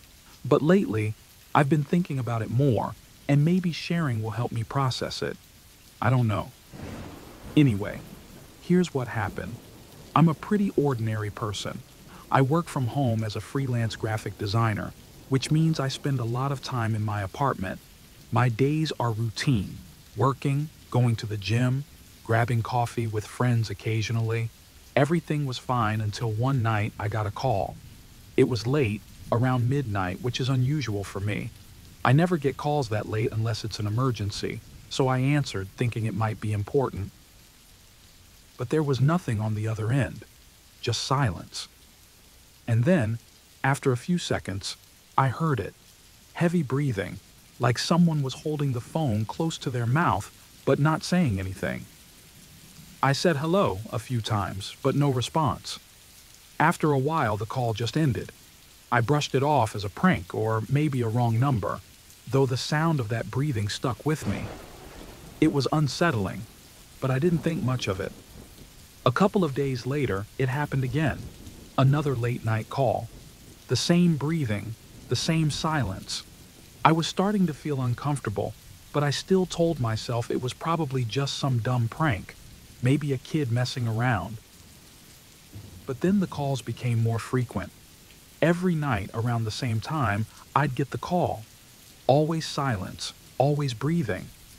I tried blocking the number, but they would call from different ones each time. It started to mess with my head. I began staying up late, waiting for the calls, dreading them, but feeling like I couldn't ignore them either. I was constantly checking my phone, jumping at every notification.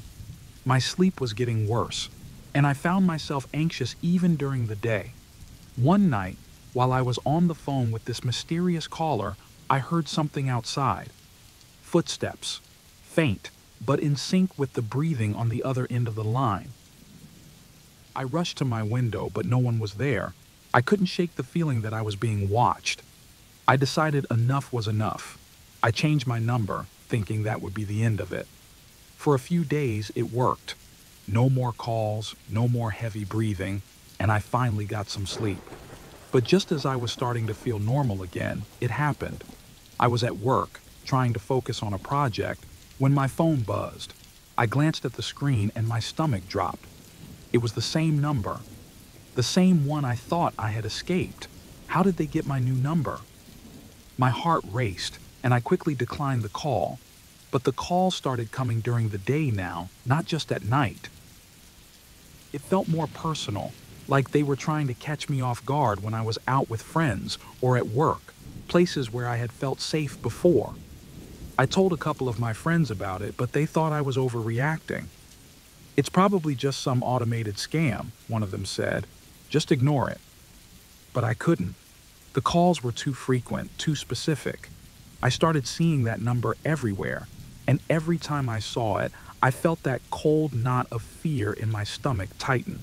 I went to the phone company, asking if they could trace the number or block it permanently, but they couldn't do anything. No records, no leads. I was stuck. My behavior started changing. I was constantly on edge, checking my phone every few minutes, jumping at the slightest noise. My work started to suffer and I was losing focus. I couldn't even relax when I was with friends. I felt alone, like no one really understood what I was going through. Then one day, while I was out having lunch, my phone buzzed again. I looked down. The same number. I looked around, and that's when I saw him. A man standing in the distance, watching me. He didn't move, didn't approach. He just stood there, staring. I couldn't see his face clearly, but something about the way he stood sent chills down my spine. My phone buzzed again, and when I looked back up, he was gone. That's when the text started. Short, cryptic messages. Things like, "Nice shirt," or "I saw you today." They weren't long, but they were enough to send me into a panic. How did he know what I was wearing? How did he know where I was? I felt like I couldn't even leave my apartment without him knowing. I started installing extra locks, buying cameras, anything to make me feel safer, but none of it worked. The calls, the texts, they kept coming. Every night. One night, I was lying in bed when my phone rang. I didn't answer.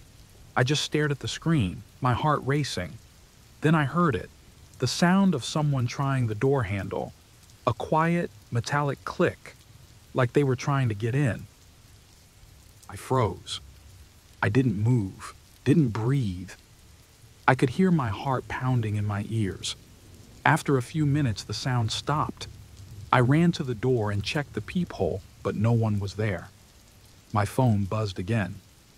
"See you soon?" I called the police, but without any real evidence, there wasn't much they could do. I was left feeling helpless. I tried to go back to my routine, but I was constantly looking over my shoulder, constantly checking my phone. I stopped answering unknown numbers altogether, but I still checked. Every time it buzzed, I had to know if it was them. Weeks went by, and the calls became less frequent, but they never fully stopped. The last one came just last week. I was getting ready for bed when my phone lit up with a missed call. The same number. I didn't answer, of course, but it was a reminder that it wasn't over. It never really ended. I never found out who it was or why they targeted me. And now, every time my phone buzzes, a small part of me wonders if it's them, watching, waiting.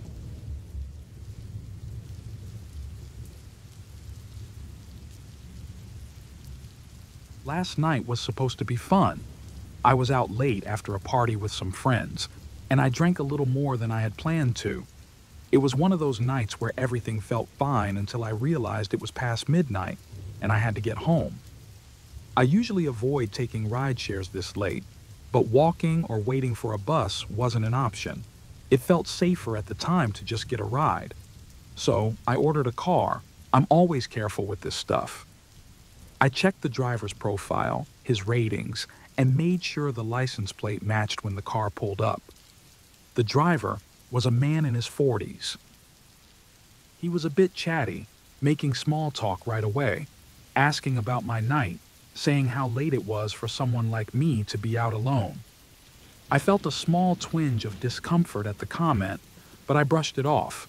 I just wanted to get home, and he seemed nice enough. As we pulled away from the party, I noticed something strange. His GPS wasn't on. He said he knew a shortcut, but something about that bothered me. I've taken this route a million times, and there are no shortcuts, not that late at night. I didn't want to make a big deal out of it, so I let it go for the moment. I mean, he's the driver. He knows the roads, right? But then, we didn't get on the highway. I checked my phone, opening my map app to see where we were. The little blue dot was moving farther and farther away from the familiar route home. My heart started to pound. I asked him, trying to keep my voice calm, if we were still on the right route. He laughed, saying something about traffic at this time of night. But it was after midnight. The streets were empty. The conversation shifted after that. He went quiet, focusing on the road, while I sat in the back, feeling more and more uneasy. I tried making small talk, hoping to ease the tension, but his replies were vague and dismissive. My instincts were kicking in now. This wasn't right. I started texting my friend, pretending it was casual, just a, "Hey, headed home." But then I sent her my location. I didn't say anything yet, didn't want to seem paranoid. Maybe this was all in my head. A few more turns and I didn't recognize where we were anymore. The houses disappeared. The streetlights became fewer and farther between, and I realized we were heading into an industrial area. It was dark, empty. I asked again, more insistent this time, if we were close. He turned to look at me through the rearview mirror, and his smile made my stomach drop. "Don't worry," he said slowly. "You'll get there soon enough." It wasn't just the words, it was how he said it. I could feel the threat behind them. I tried to keep calm, but my hands were shaking. I glanced at the door, thinking maybe I could jump out, but before I could even try the handle, I heard the soft click of the door locks. That was when the panic really set in. My mind raced. Do I scream? Do I jump? But we were still moving. What if I couldn't run fast enough? I asked him, as calmly as I could, to let me out, saying I wasn't feeling well and I'd call another ride. He didn't respond. He just pressed down on the gas pedal a little harder. I was trapped. I kept sending my location to my friend, hoping she'd notice something was wrong. I debated calling the police, but every time I moved to pick up my phone, he'd glance back at me, eyes cold, watching. I had to do something.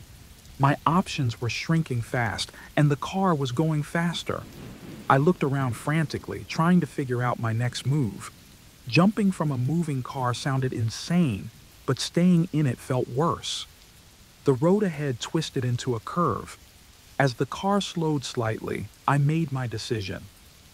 In a split second, I unlocked the door manually and threw myself out. The pain was immediate. I hit the pavement hard, rolling as I heard the screech of the car's brakes behind me. My whole body screamed in pain, but adrenaline kicked in. I scrambled to my feet, dizzy, my leg throbbing.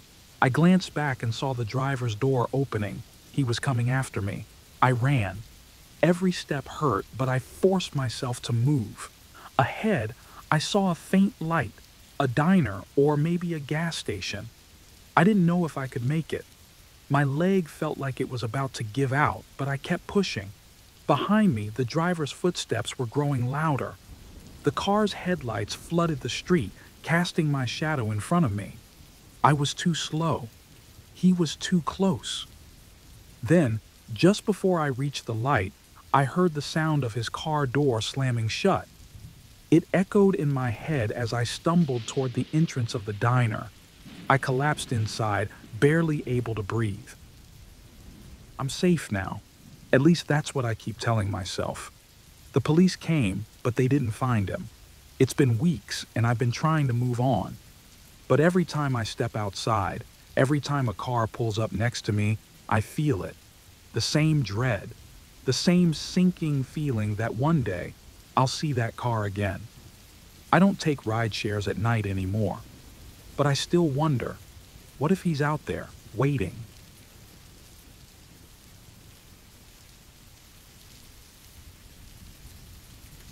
The Forgotten Alley. I've never really considered myself paranoid. My life has been pretty routine: work, home, dinner, sleep, repeat. There's this alley I've been using for years to cut through on my way home. It's a narrow, dimly lit passage, but it shaves off a good 10 minutes from my commute, so I never thought twice about it. The alley's always been quiet, eerily quiet, now that I think about it, but I never felt unsafe there. That was until one night when something changed. I couldn't quite place what was wrong at first. Maybe it was just the stillness in the air or the fact that my footsteps sounded louder than usual. The only light in the alley is from a single, flickering street light at the far end. For years, it stayed on, constant and steady, but that night, it flickered. Just a little, but enough to make me notice. I shrugged it off, assuming it was nothing. Maybe I was just tired. It had been a long day at work, and I was anxious to get home. I didn't think much of it, but looking back, that flicker was the first thing that set me on edge. A couple of nights later, I walked through the alley again as usual. This time, I felt it, like someone was watching me. You know that feeling when your skin starts to crawl? It was like that. I tried to ignore it, but then I heard it. Footsteps. At first, I thought it was an echo of my own, but then they started to match my pace. If I sped up, they sped up. When I slowed down, so did they. My heart raced, and I stopped walking. The footsteps stopped too. I turned around expecting to see someone, but the alley was completely empty. There was no one there. I laughed it off. Maybe it was just the sound bouncing off the walls. Still, my nerves were shot. I quickened my pace, determined to get out of there as fast as possible. The footsteps didn't start again, and I made it home without incident. But my heart didn't stop pounding for a long time after that. The next day, I convinced myself it was all in my head. I was tired. I was hearing things. But that night, as soon as I stepped into the alley, the feeling came rushing back. I could hear the footsteps again, this time louder, more distinct. I stopped abruptly to test it, and the footsteps behind me stopped too. There was no echo, no sound other than the faint hum of the streetlight. I felt the panic rise in my chest. Without thinking, I bolted, ran as fast as I could out of the alley. When I finally reached the main road, I turned to look behind me. The alley was empty, just like before, but I could swear I still felt eyes on me. For the next few days, I avoided the alley completely, taking a longer route home. But no matter where I went, I couldn't shake the feeling that someone was watching me. Even in crowded places, I'd catch myself glancing over my shoulder, expecting to see someone there. At night, I'd wake up in a cold sweat, nightmares of being chased through dark alleys playing on repeat in my head. I told myself it was paranoia. I was being ridiculous, letting my imagination get the best of me. After a couple of weeks, I forced myself to use the alley again. I needed to prove to myself that nothing was wrong, that it was all in my head. I entered the alley and immediately the tension hit me. My steps echoed off the walls louder than before. The street light flickered again, casting weird, jagged shadows on the bricks. I felt the hairs on my neck stand up. Then, just as I thought I was in the clear, I heard it. The footsteps. This time, they didn't stop when I did. They grew louder, closer. I turned around, my heart pounding in my throat, but no one was there.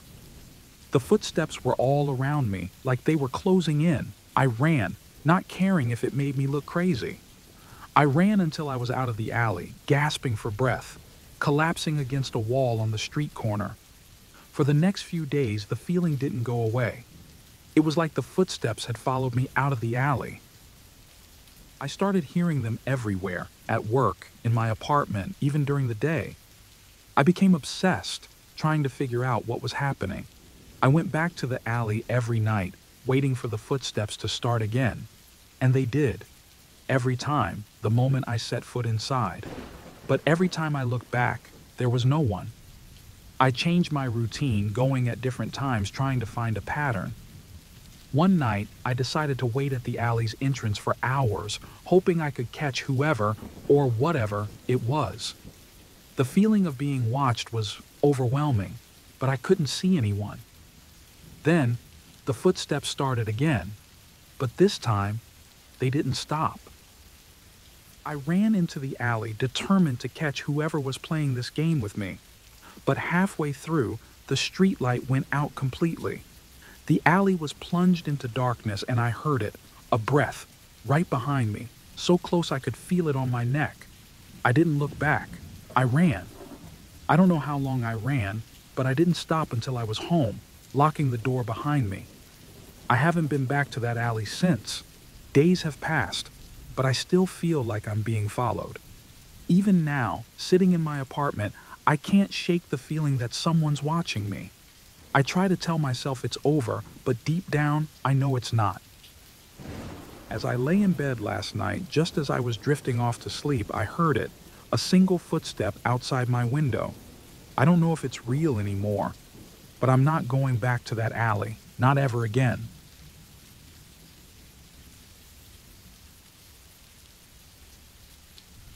The Friendly Neighbor. I never thought I'd be writing something like this.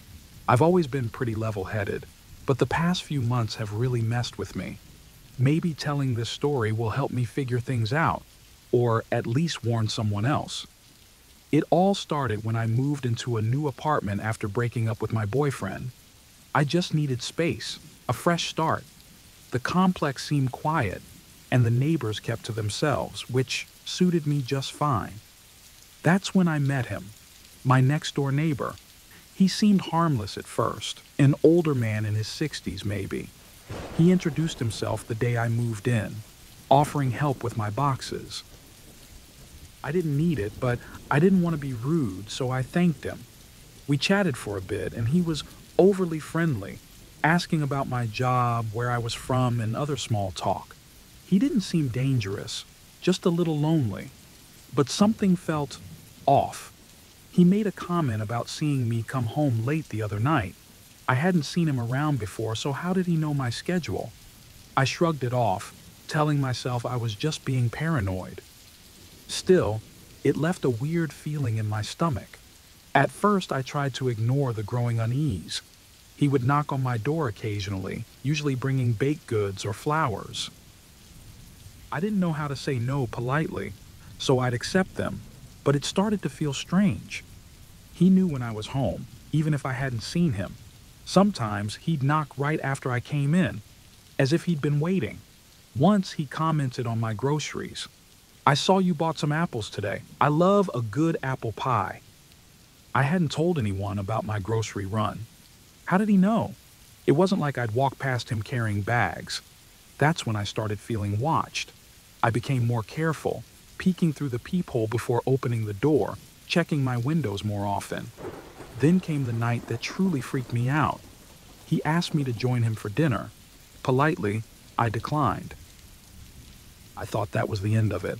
But later, As I sat in my living room, I saw him standing outside my window, staring. I froze. He didn't knock or call out. He just stood there. After what felt like forever, he walked away. I tried to distance myself after that. I ignored his knocks, pretending I wasn't home.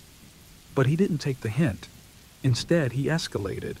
He started leaving notes under my door. "I miss our chats," or "Hope you're okay, I'm worried about you." Then he began knocking late at night, sometimes just before midnight. I started feeling trapped in my own home. One night, I heard the doorknob rattle. I held my breath, staying completely still, hoping he'd think I wasn't home. When I peeked through the peephole, I saw him trying the knob. My heart raced. I knew I had locked the door, but what if he found a way in? I bought a chain lock the next day. I reported him to the building manager, but they couldn't do much. "He hasn't done anything illegal," they said. "He's just an old man, maybe a little lonely." They told me not to overreact, but I couldn't shake the feeling that something was wrong. When I told my friends, they laughed it off. "You're overthinking it," they said. "He's just being friendly." But then I came home to find flowers on my kitchen table. I was certain I had locked the door that morning and no one else had a key. I felt sick to my stomach. I couldn't prove he'd been inside, but I knew. I started sleeping with a chair propped against the door, checking every window twice before bed. Finally, I decided to confront him. I knocked on his door, heart pounding. When he answered, I demanded to know how he got into my apartment. He just smiled, his expression unnervingly calm. "I just wanted to help," he said, as if it was no big deal. That smile sent a chill down my spine. I told him to stay away from me, to stop leaving things at my door. He didn't argue, just nodded slowly, still smiling. I thought that would be the end of it, but the fear didn't go away. Every creak, every sound at night made me jump. I couldn't sleep. I called the police, but without any solid proof of him breaking in, they couldn't do anything. "We'll keep an eye on it," they said. But I knew they wouldn't. Desperate, I decided to stay at a friend's place for a few days. Even there, I couldn't relax, constantly checking my phone, dreading the thought of returning to my apartment. But eventually, I had to. I couldn't run forever. The night before I planned to move out for good, I was packing up some boxes when I heard a knock on the door. My heart sank. I peered through the peephole, and there he was, standing in the hallway, holding another bouquet of flowers. He didn't say anything, didn't knock again. He just stood there, staring. I didn't open the door. I just stood, frozen, waiting for him to leave. After what felt like hours, he finally turned and walked away. I couldn't breathe. A few days later, another neighbor mentioned something in passing. Apparently, the man had lost his wife years ago. He was just lonely, they said. Misunderstood. I should have felt relieved. He wasn't dangerous, but that fear, it didn't go away. I still moved out, but I haven't been able to shake it. Even in my new place, I'm constantly checking the locks, peeking through the blinds. I know he wasn't a threat, not really. But what if I'm wrong?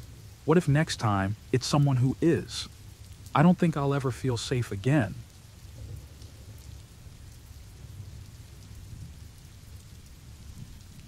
The wrong Uber.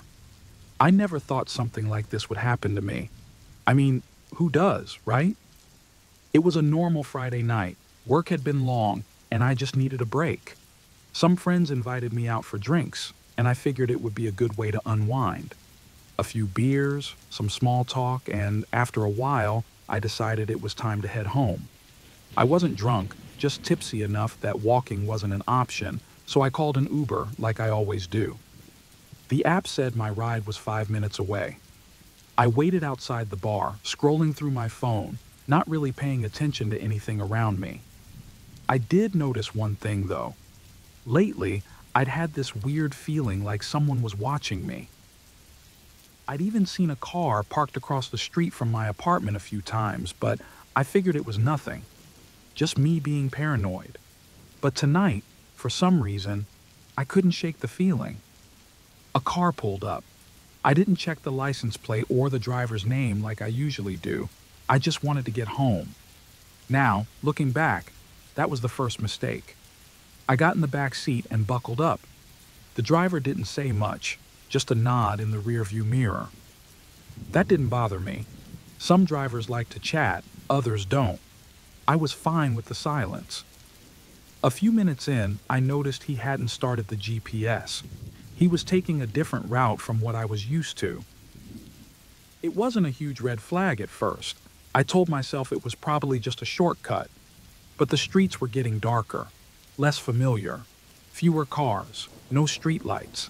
I felt my chest tighten. I checked my phone, 2% battery, of course. I decided to make some small talk to ease the tension. "Is this a shortcut?" I asked, my voice casual, trying not to sound worried. No response. He kept his eyes on the road, gripping the wheel tighter. The further we drove, the more uneasy I felt. The area was completely deserted now. No people, no buildings, just empty roads. I tried again.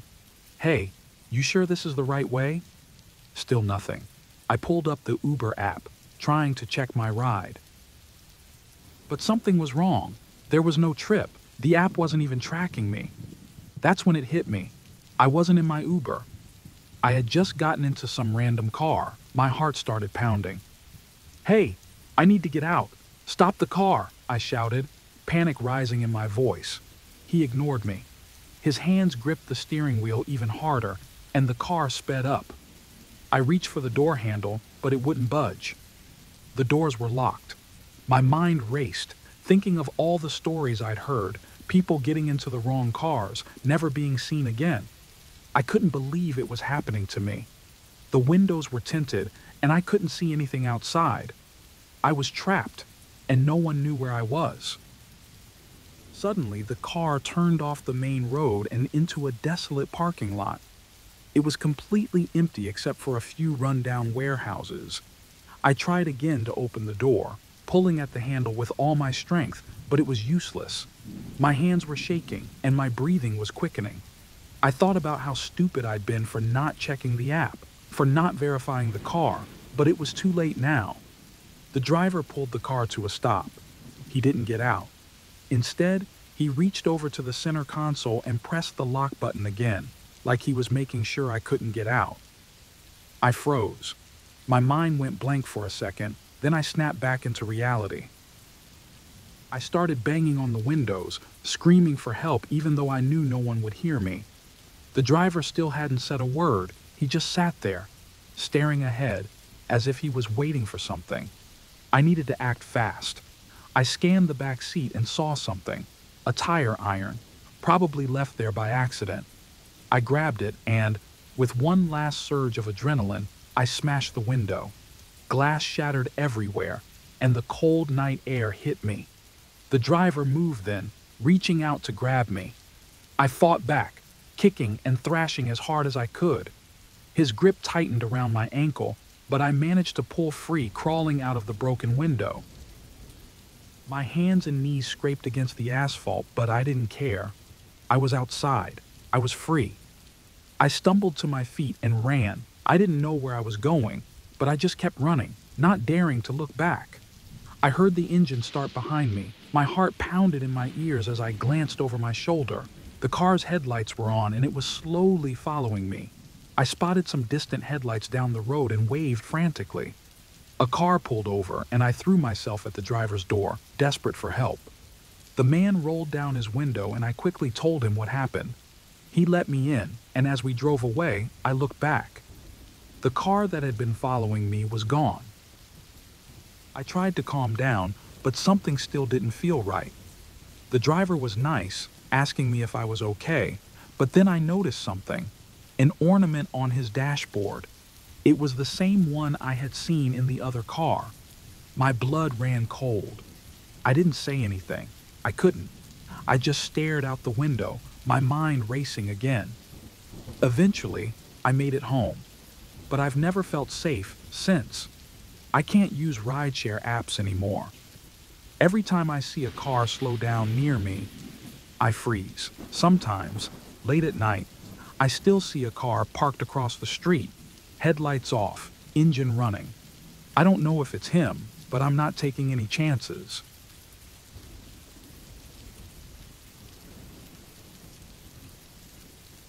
I've never written anything like this before, but I need to get it off my chest.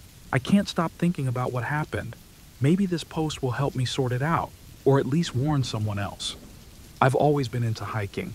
It's been my escape for years, a break from work and city life. I used to go with a group of friends who were just as outdoorsy. We'd plan trips every few months, nothing too crazy, but enough to challenge ourselves. Everything seemed normal before the last trip. But looking back, there were small things I missed, like Sarah being unusually quiet. She's normally the adventurous one, always excited to plan the route. But this time, she was distant, checking her phone a lot and not really participating in the conversation. At the time, I thought maybe she was just stressed about something else. That feeling stuck with me, though. It wasn't until we got to the trailhead that something really weird happened. I'm not the paranoid type, but I could have sworn I saw someone watching us from a distance as we unpacked our gear.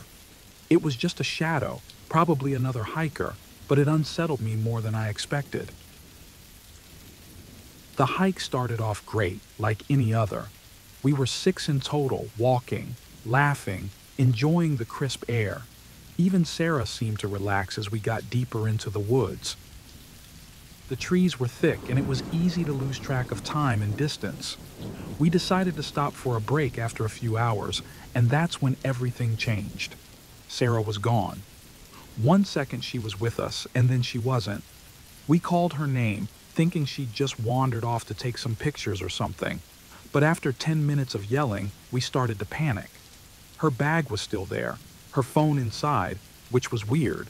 Sarah never went anywhere without it. We split up, each of us heading in different directions, but still staying somewhat close.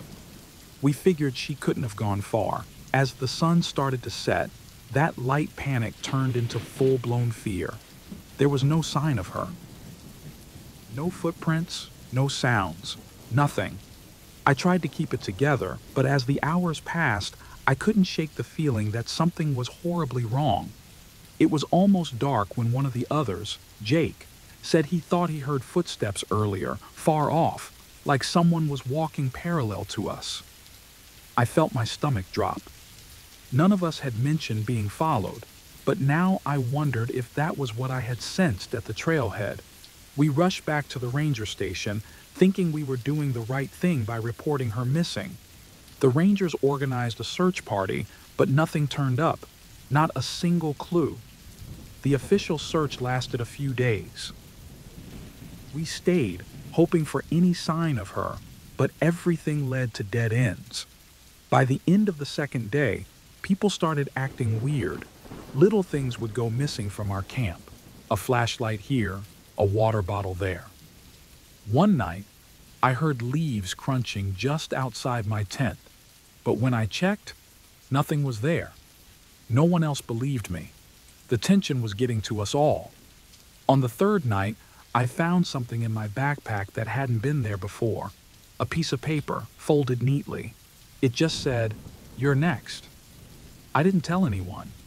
What could I say? It felt insane.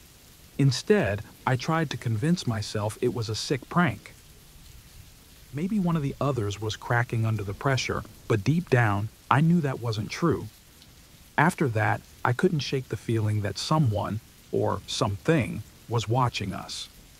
Every time I turned around, I half expected to see someone lurking just out of sight, but there was never anything there. Things got worse when Mark, one of the guys, went off on his own to search for firewood and didn't come back.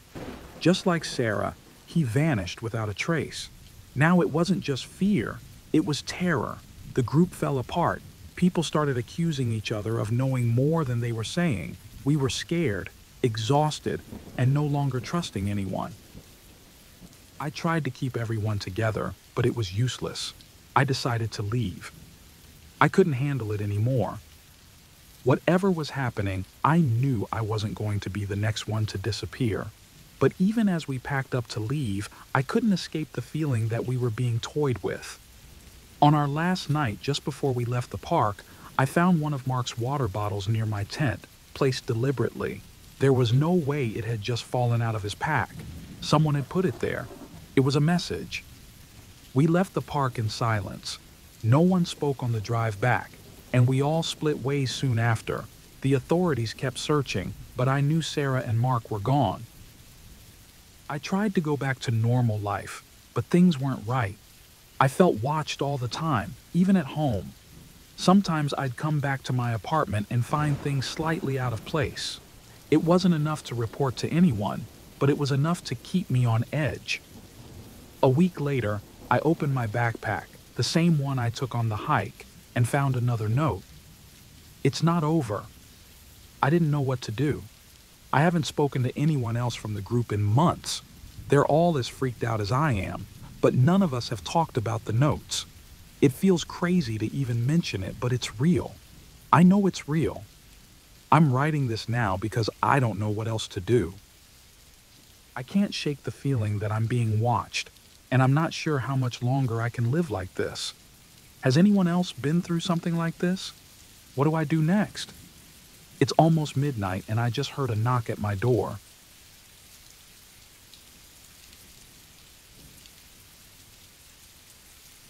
I travel a lot for work. It's not something I particularly enjoy, but you get used to it after a while. Hotels all start to blend together.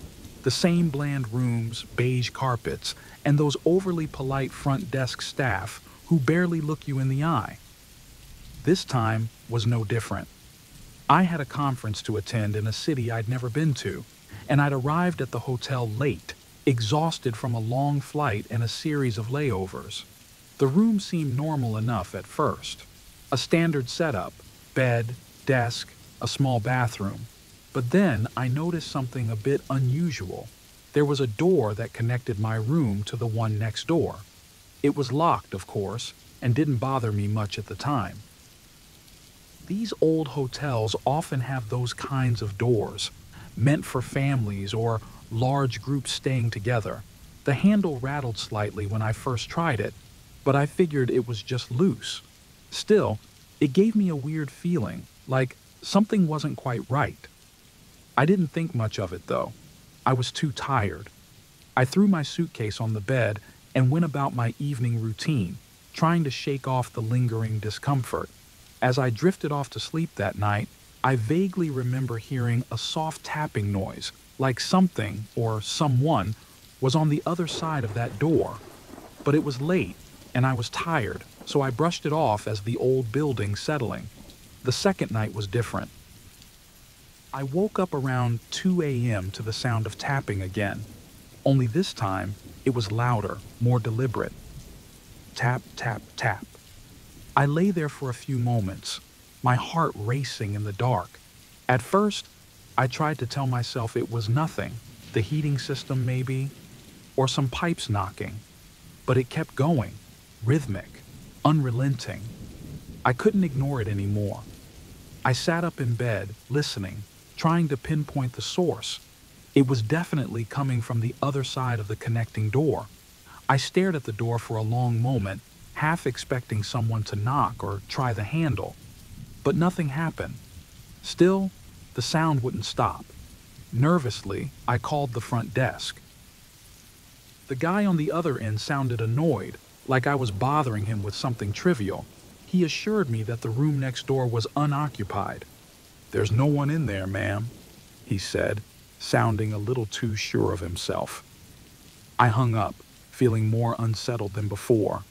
If no one was staying in the room, then what was making that sound? I tried to go back to sleep, but every time I closed my eyes, I'd hear the tapping again. I lay there, wide awake, staring at the ceiling, feeling trapped. Then I heard something new, a soft shuffling sound. My heart practically stopped. The noise was faint, but it was definitely coming from the other side of that door. It sounded like someone was moving around in there. The next morning, I went downstairs and spoke to the front desk in person. The woman there repeated what the night staff had told me. The room next door was unoccupied. I explained what I'd heard, but she just gave me a tight smile and said she'd have maintenance check it out. I walked away feeling like I was losing my mind. The day dragged on. I sat through my meetings, but I couldn't focus. My mind kept drifting back to the door and the noises from the night before. I even considered asking for a different room, but then I told myself I was being paranoid. It was probably just an old building making weird noises. That night, the tapping started again. It was louder this time, more insistent. I couldn't take it. I got out of bed and tiptoed over to the connecting door. Slowly, I pressed my ear against it, holding my breath. I heard movement on the other side. Someone, or something, was definitely there. I stared at the peephole for what felt like forever before finally mustering up the courage to look through it. At first, I didn't see anything, just darkness. Then, out of the corner of my eye, I saw something, a shadow moving, just for a second. My heart leapt into my throat, and I jumped back from the door. What the hell had I just seen? In a panic, I grabbed the desk chair and wedged it under the doorknob. I wasn't taking any chances. Whatever was on the other side of that door, I didn't want it getting into my room. I didn't sleep at all that night. I sat there, on the edge of the bed, eyes fixed on the door, waiting. Every creak, every gust of wind made me jump. At one point, I convinced myself it was all in my head, that maybe I was just overreacting. But then, just as I started to relax, I heard it, the soft sound of the chair moving, scraping lightly against the floor. My blood went cold. Something was trying to open the door. I grabbed my phone and called the front desk again, my hand shaking so badly I could barely dial. "Someone's in the room next door," I whispered, panic rising in my voice. The receptionist sounded calm, too calm. She promised to send someone up, but no one came. The tapping resumed, followed by a slow, dragging sound, like something heavy was being pulled across the floor in the adjacent room. I wanted to scream, but I couldn't make a sound. The phone line went dead, and I realized I was completely alone. I packed up my things as quietly as I could, ready to get the hell out of there. But just as I reached for the door to leave, the tapping stopped. I froze, listening, waiting. After a moment of silence, I heard the handle on the connecting door jiggle. Someone was testing it from the other side. I didn't wait to find out who. I yanked open the door to the hallway and ran. When I looked back, the connecting door was still shut. The tapping never returned. The next morning, I checked out early, barely able to explain to the front desk what had happened. They looked at me like I was crazy. Maybe I was. I don't know anymore. Even now, weeks later, I can still hear the tapping when everything is quiet. I wonder what would have happened if I had opened that door.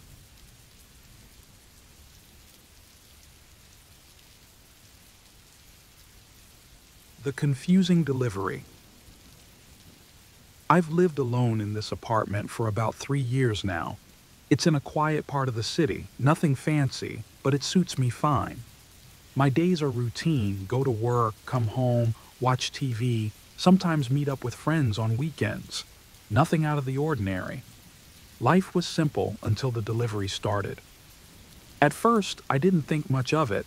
I'd hear faint knocks on my door at odd times, late at night or early in the morning, but I assumed it was just people moving around the building. The walls here are thin, so you get used to hearing things. Sometimes I noticed this guy standing outside near the entrance, but he never came in. He'd just stand there, smoking or looking at his phone. I figured he was waiting for someone. One morning, as I left for work, I found a small package on my doorstep. It was addressed to me, but with no return address. The box was light, just some cleaning sponges inside. Weird, right? I didn't order it, but I chalked it up to a delivery mistake and moved on. Then, a few days later, another package appeared. This one had canned food inside, stuff I'd never buy. A few days after that, another package showed up, this time with a screwdriver and some light bulbs. I was starting to get annoyed. Why were these things being sent to me? I called the delivery company to ask, but they had no record of any packages being sent to my address. They brushed it off as a mix-up and told me not to worry. That's when the real fear set in. A week later, another package arrived, but this one was different. Inside were a roll of duct tape, a pair of gloves, and a length of rope. My stomach dropped. These weren't just random household items anymore. These were things that could be used to hurt someone. I called the delivery company again, demanding an explanation, but they still had no record of the packages. I started to panic. I wasn't imagining this. Someone was sending these things to me deliberately. I didn't know who or why, but it was getting worse. I tried to tell myself it was just a prank, but something about it felt too calculated. The thought of someone out there watching me, planning something, it made my skin crawl. The packages didn't stop. A large kitchen knife arrived in one, in another, a black hoodie, then zip ties. I could barely sleep at night. I'd lie awake staring at the ceiling, imagining someone out there, watching me. Every noise in the hallway felt like a threat. I even started noticing that guy outside more often. He was always there, lingering near the entrance. What if it was him? What if he was the one doing this? I went to the police, but without a clear threat. They couldn't do anything. They told me to report any suspicious behavior, but what could I tell them? Someone sending me things. That sounded insane. Even my friends thought I was overreacting. They said it was probably just a weird prank, nothing serious. I wanted to believe them, but I couldn't shake the feeling that something terrible was coming. I began double locking my door, even blocking it with a chair at night. I stayed up late, peeking through the peephole, watching the hallway. Still, the packages kept coming. One night, I heard scratching at my door. I rushed to check, but when I opened it, the hallway was empty. A note had been slipped under the door. "You'll need these soon." Attached to it was a delivery receipt with my name on it. That was when I lost it. I barricaded the door and didn't sleep at all that night. The next morning, I got another package, and this time, it was the worst one yet. Inside was a map of my apartment building, and my unit was circled in red. That night, there was another knock, louder than before. It wasn't faint or irregular this time. It was slow, deliberate. Knock, knock, knock. I froze, paralyzed by fear. My heart pounded in my chest, and I could barely breathe. The knocking continued, methodical and relentless.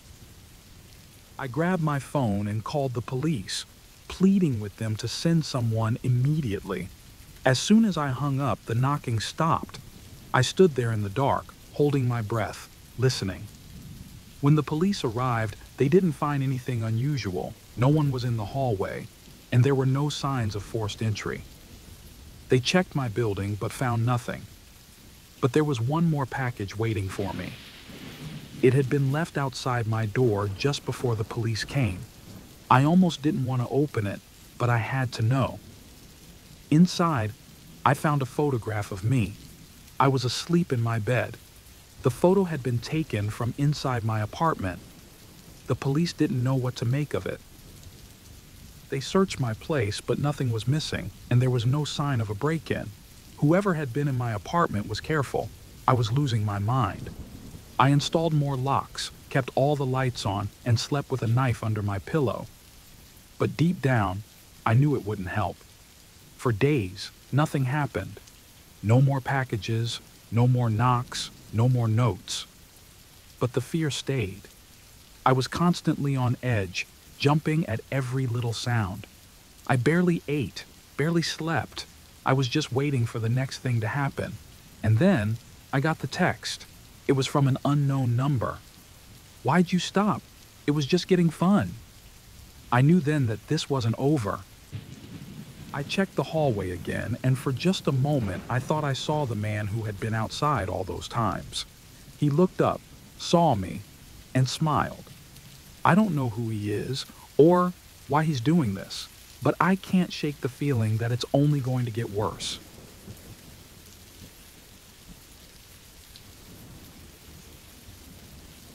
The abandoned car. I don't know why I'm sharing this, but I just need to get it off my chest. This happened a few months ago, and it still haunts me.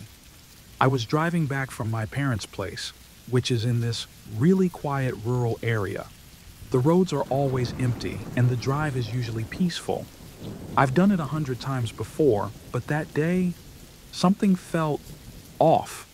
It started when I noticed a car behind me. At first, I didn't think much of it. It was a long, winding road through the woods, and it's not unusual for someone to be driving behind you for a bit. But after a while, the car just disappeared. No turns, no side roads.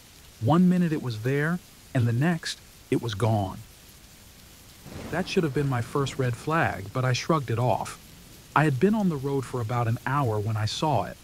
A car parked on the side of the road, hazard lights off, just sitting there. It was a weird spot to break down, and there was no one in sight. I slowed down, wondering if someone needed help. It crossed my mind that maybe I should keep driving, but curiosity got the best of me. I pulled over a few feet ahead of the car and got out. Immediately, I regretted it. The silence was unsettling. You don't realize how quiet the woods can be until you're standing in the middle of it, all alone. I walked toward the car, and that's when I noticed the little things. Dirt smudged across the windows, the driver's door slightly open, and a faint smell of gasoline in the air. But the strangest thing, there were no footprints, no signs that anyone had been around recently. That's when I heard it. A twig snapped behind me. My stomach dropped. I turned around quickly, but there was no one there. The hairs on the back of my neck stood up, and suddenly, the thought of being watched crept into my mind. I told myself it was just an animal, maybe a deer, but my instincts were screaming at me to leave. I rushed back to my car, my heart pounding. As I reached for the door handle, I could hear something again. Footsteps, but they were slow, deliberate. I didn't want to look, but I couldn't help myself. I glanced over my shoulder. Nothing. No one. But I just knew someone was there, hiding in the trees, watching me. I jumped into my car, slammed the door, and locked it. My hands were shaking as I fumbled with the keys, and to make things worse, the engine stalled. Of course, right? Of all the times for my car to decide to fail, it had to be now. I took a deep breath, trying to calm myself. After what felt like an eternity, the car finally roared to life. I didn't waste any time. I floored it, speeding down the road, my eyes darting between the road ahead and the rearview mirror. I couldn't shake the feeling that someone was still there, watching me, maybe even following me. I was hyper-aware of every little sound, the rustling of the wind in the trees, the gravel crunching under my tires.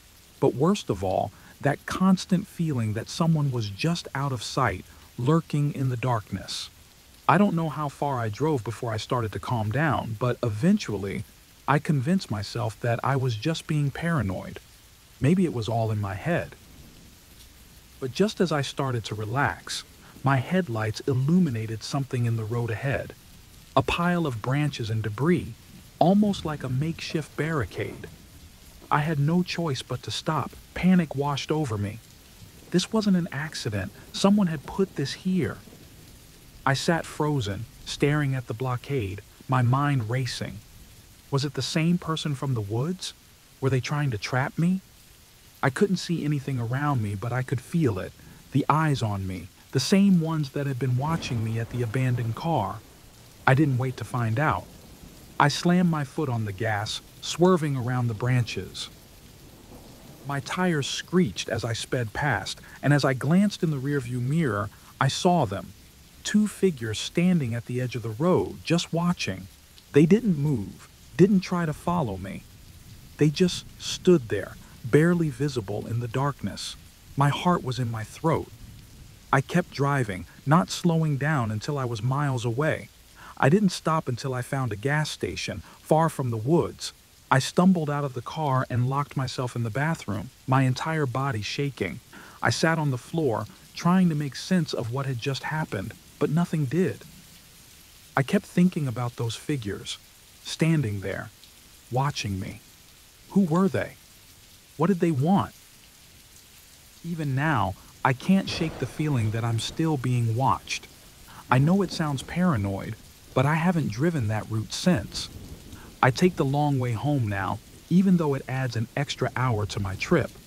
But every time I drive through a wooded area, I catch myself looking in the rearview mirror, expecting to see someone standing there, waiting. I don't know if they followed me that night or if they were just messing with me, but I can't stop thinking about what could have happened if I hadn't left when I did.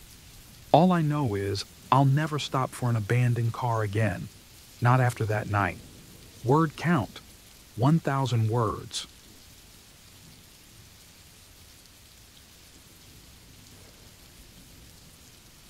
I work late shifts, and for a while now, I've gotten used to coming home when the rest of the city is already asleep. I live in a pretty big apartment complex, one of those generic high-rises where you barely know your neighbors. My routine is simple. Finish work, walk home, get into the elevator, and head straight to bed. Most nights, I'm too tired to care about anything else. Lately, though, I've been noticing little things that make me uncomfortable. The lights in the hallway have been flickering, and there's this odd, stale smell in the building that I can't quite place. I've also started hearing strange noises, like footsteps that stop just as I reach my door. A few nights ago, I thought I saw someone following me to the elevator, but when I turned around, there was no one there. I shrugged it off, figuring it was just my imagination, but something didn't sit right with me. Last night, something happened that I can't stop thinking about. I left work a little later than usual, close to midnight, and when I got to the lobby of my building, it was completely deserted. That wasn't unusual, but the silence felt heavier than normal. I walked toward the elevator and noticed someone standing just in front of it. A tall guy, dressed in dark clothes. He didn't press the button. He just stood there, staring at the elevator doors. I hesitated for a second, not sure what to do. I thought about waiting for the next elevator, but I felt silly being that paranoid. So I pressed the button. The elevator arrived and we both got in. The guy didn't even acknowledge me, just stood there in the corner, way too close for comfort. I tried to shake it off. Maybe he was tired or distracted, but something about him made me uneasy. The elevator started going up, and that's when I realized something was off. The guy hadn't pressed a button. We were just heading up, but he didn't select a floor. I looked over at him, but he didn't move. He didn't look at me either. He just stood there, hands in his pockets, staring straight ahead. I was on edge now.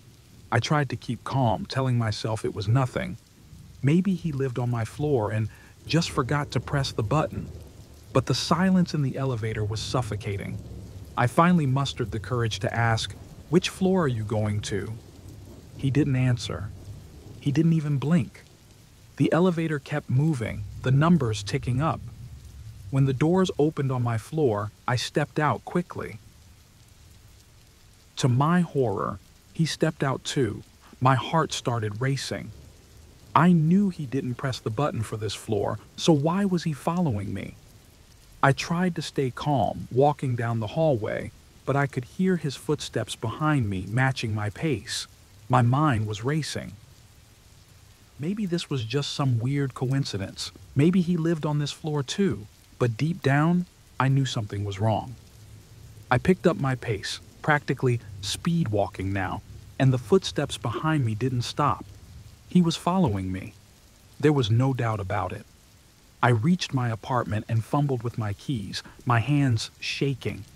When I finally unlocked the door, I glanced over my shoulder. He was standing just a few feet away, staring at me with this blank, empty expression. I slammed the door shut and locked it, my heart pounding in my chest. I pressed my back against the door, trying to calm myself down. For a moment, everything was quiet, but then I heard it, a slow, deliberate knock. I froze. Another knock. I peeked through the peephole, but no one was there.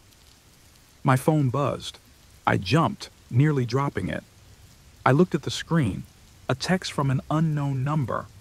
Let me in. My hands were shaking as I checked the peephole again. Still no one. But I knew he was out there. I backed away from the door, thinking maybe I could escape through the window, head down the fire escape. I rushed to the window, pulled back the blinds, and there he was. He was standing in the courtyard, looking straight up at me. How did he get down there so fast? My mind was reeling. This wasn't just a random encounter. He was watching me. He had been watching me long before tonight. I called building security, but of course, there was no answer. I looked outside again, and the stranger was gone. For a brief moment, I felt relieved, but the fear was still gnawing at me. I couldn't shake the feeling that this wasn't over. I started thinking back to all the times I felt like I was being watched, moments I had brushed off. It all made sense now. This wasn't random. It had been going on for a while, and I just didn't see it. Just as I started to calm down, my phone buzzed again. Another message from the unknown number. See you soon. I didn't sleep at all that night. I sat by the door, clutching my phone, waiting for the knock to come again. In the morning, I called the police, but they didn't take it seriously. They said it was probably a misunderstanding, that I was overreacting. But I know what I saw. I know what happened. It's been a few days, and I haven't seen the stranger again, but I can't shake the feeling that he's still out there. Little things keep happening. My mail gets tampered with. I hear faint tapping sounds in the walls at night. I can't prove it, but I know I'm still being watched. I've been thinking about moving, but last night, as I sat in my dark apartment, my phone buzzed one last time. It was another message from the same unknown number. I'm closer than you think.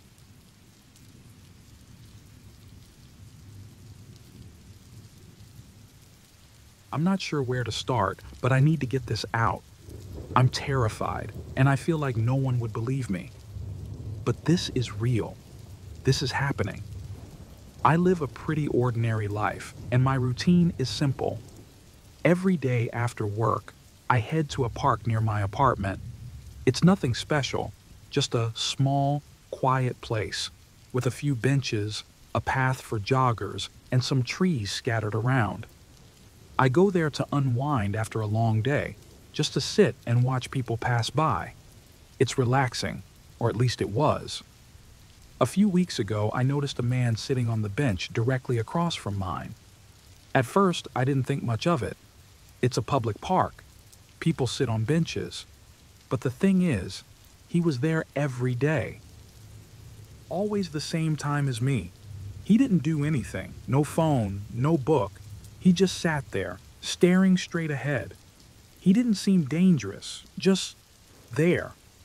I brushed it off as a coincidence, but part of me felt unsettled. One day, I noticed something strange. He always left right after I did. It wasn't obvious at first, but after it happened a few times, I couldn't shake the feeling. Still, I convinced myself it was nothing. Maybe he just happened to leave when I did. People are allowed to leave parks too, right? Then things got worse. One evening, I showed up at my usual spot and he wasn't sitting across from me. Instead, he was on the bench next to mine. It caught me off guard. Again, I tried to rationalize it, and maybe someone else took his usual spot, or maybe he just wanted a change of scenery. But my gut told me something was off. I tried to ignore it, sitting there for a few minutes, but my heart was pounding the whole time. I left earlier than usual, feeling his eyes on me as I walked away. The next evening, he was even closer, one bench away. I couldn't pretend it was a coincidence anymore. I could feel his presence, heavy and intrusive, though he never said a word. He just sat there, staring, always at the edge of my vision. I was panicking inside, but didn't want to show it. I forced myself to sit there, trying to maintain some sense of normalcy, but my hands were shaking and my heart raced faster than I'd ever felt before. Then it happened. On the third day, he sat right next to me. Not a word, just sat there. I could barely breathe. I didn't even finish my usual half hour at the park. I grabbed my bag and left so fast, my legs felt like they were about to give out. I didn't look back, but I could feel him watching me the entire way. I decided to stop going to the park for a few days. I thought maybe if I avoided it, he would move on, or maybe it was all in my head. After all, he hadn't done anything wrong. But when I returned after nearly a week of avoiding the place, he was there, sitting on his original bench like nothing had changed. Only this time, when I sat down, he didn't pretend to stare into space. His eyes were locked on me, unblinking. I tried to act normal, but every fiber of my being screamed at me to run. My skin prickled, and I kept scanning the park, looking for someone, anyone, to acknowledge this wasn't okay, but nobody noticed. The joggers ran by, the kids played in the distance. Meanwhile, I sat there with this man staring at me like he was waiting for something. I left after just a few minutes. As I got up, he did too. He walked in sync with me, not behind or ahead, just at a distance where I knew he was following, but not close enough to confront. I sped up. So did he. It was like a game, but I didn't want to play. That was the last time I went to the park. But it wasn't the end. A few days later, I saw him at the grocery store. Just a glimpse at first. I thought I was imagining it, but as I turned down the next aisle, there he was. He didn't approach me, didn't say a word, but I knew it was him. My stomach churned. I left without finishing my shopping. Then it happened again. I saw him across the street from my office one morning, just standing there, watching. He wasn't close, but his presence was suffocating. It felt like he was invading every part of my life, and I had no idea what to do. I couldn't sleep. I kept waking up in a panic, convinced I heard footsteps outside my window. My mind was unraveling. Everywhere I went, I was looking over my shoulder, waiting to see him again. One night, I couldn't take it anymore. I went for a walk, hoping the fresh air would calm me down. I kept to well-lit streets, sticking to my neighborhood, trying to keep my thoughts from spiraling. But as I turned the corner onto my street, there he was, standing at the far end, just staring. I froze. He didn't move. I ran home, slammed the door, and locked it. My hands were shaking so badly I could barely hold my phone. I called my best friend, but when she picked up, I couldn't even explain. I just whispered, "Someone is following me," and hung up. What else could I say? Who would believe me? I stopped going anywhere except work. I took different routes, avoided my regular spots, but it didn't help. The fear was there, gnawing at me, no matter what I did. I felt trapped. But then, the worst thing happened. One evening as I got home, there was a note under my door. No envelope, no address, just a folded piece of paper. I opened it, my heart pounding in my chest. I miss our evenings at the park. That was 3 days ago. I haven't slept since. I don't know what to do. I thought about going to the police, but what would I say? He hasn't threatened me, hasn't hurt me. But I know he's watching. I feel it. I've thought about moving, but part of me is terrified that no matter where I go, he'll find me.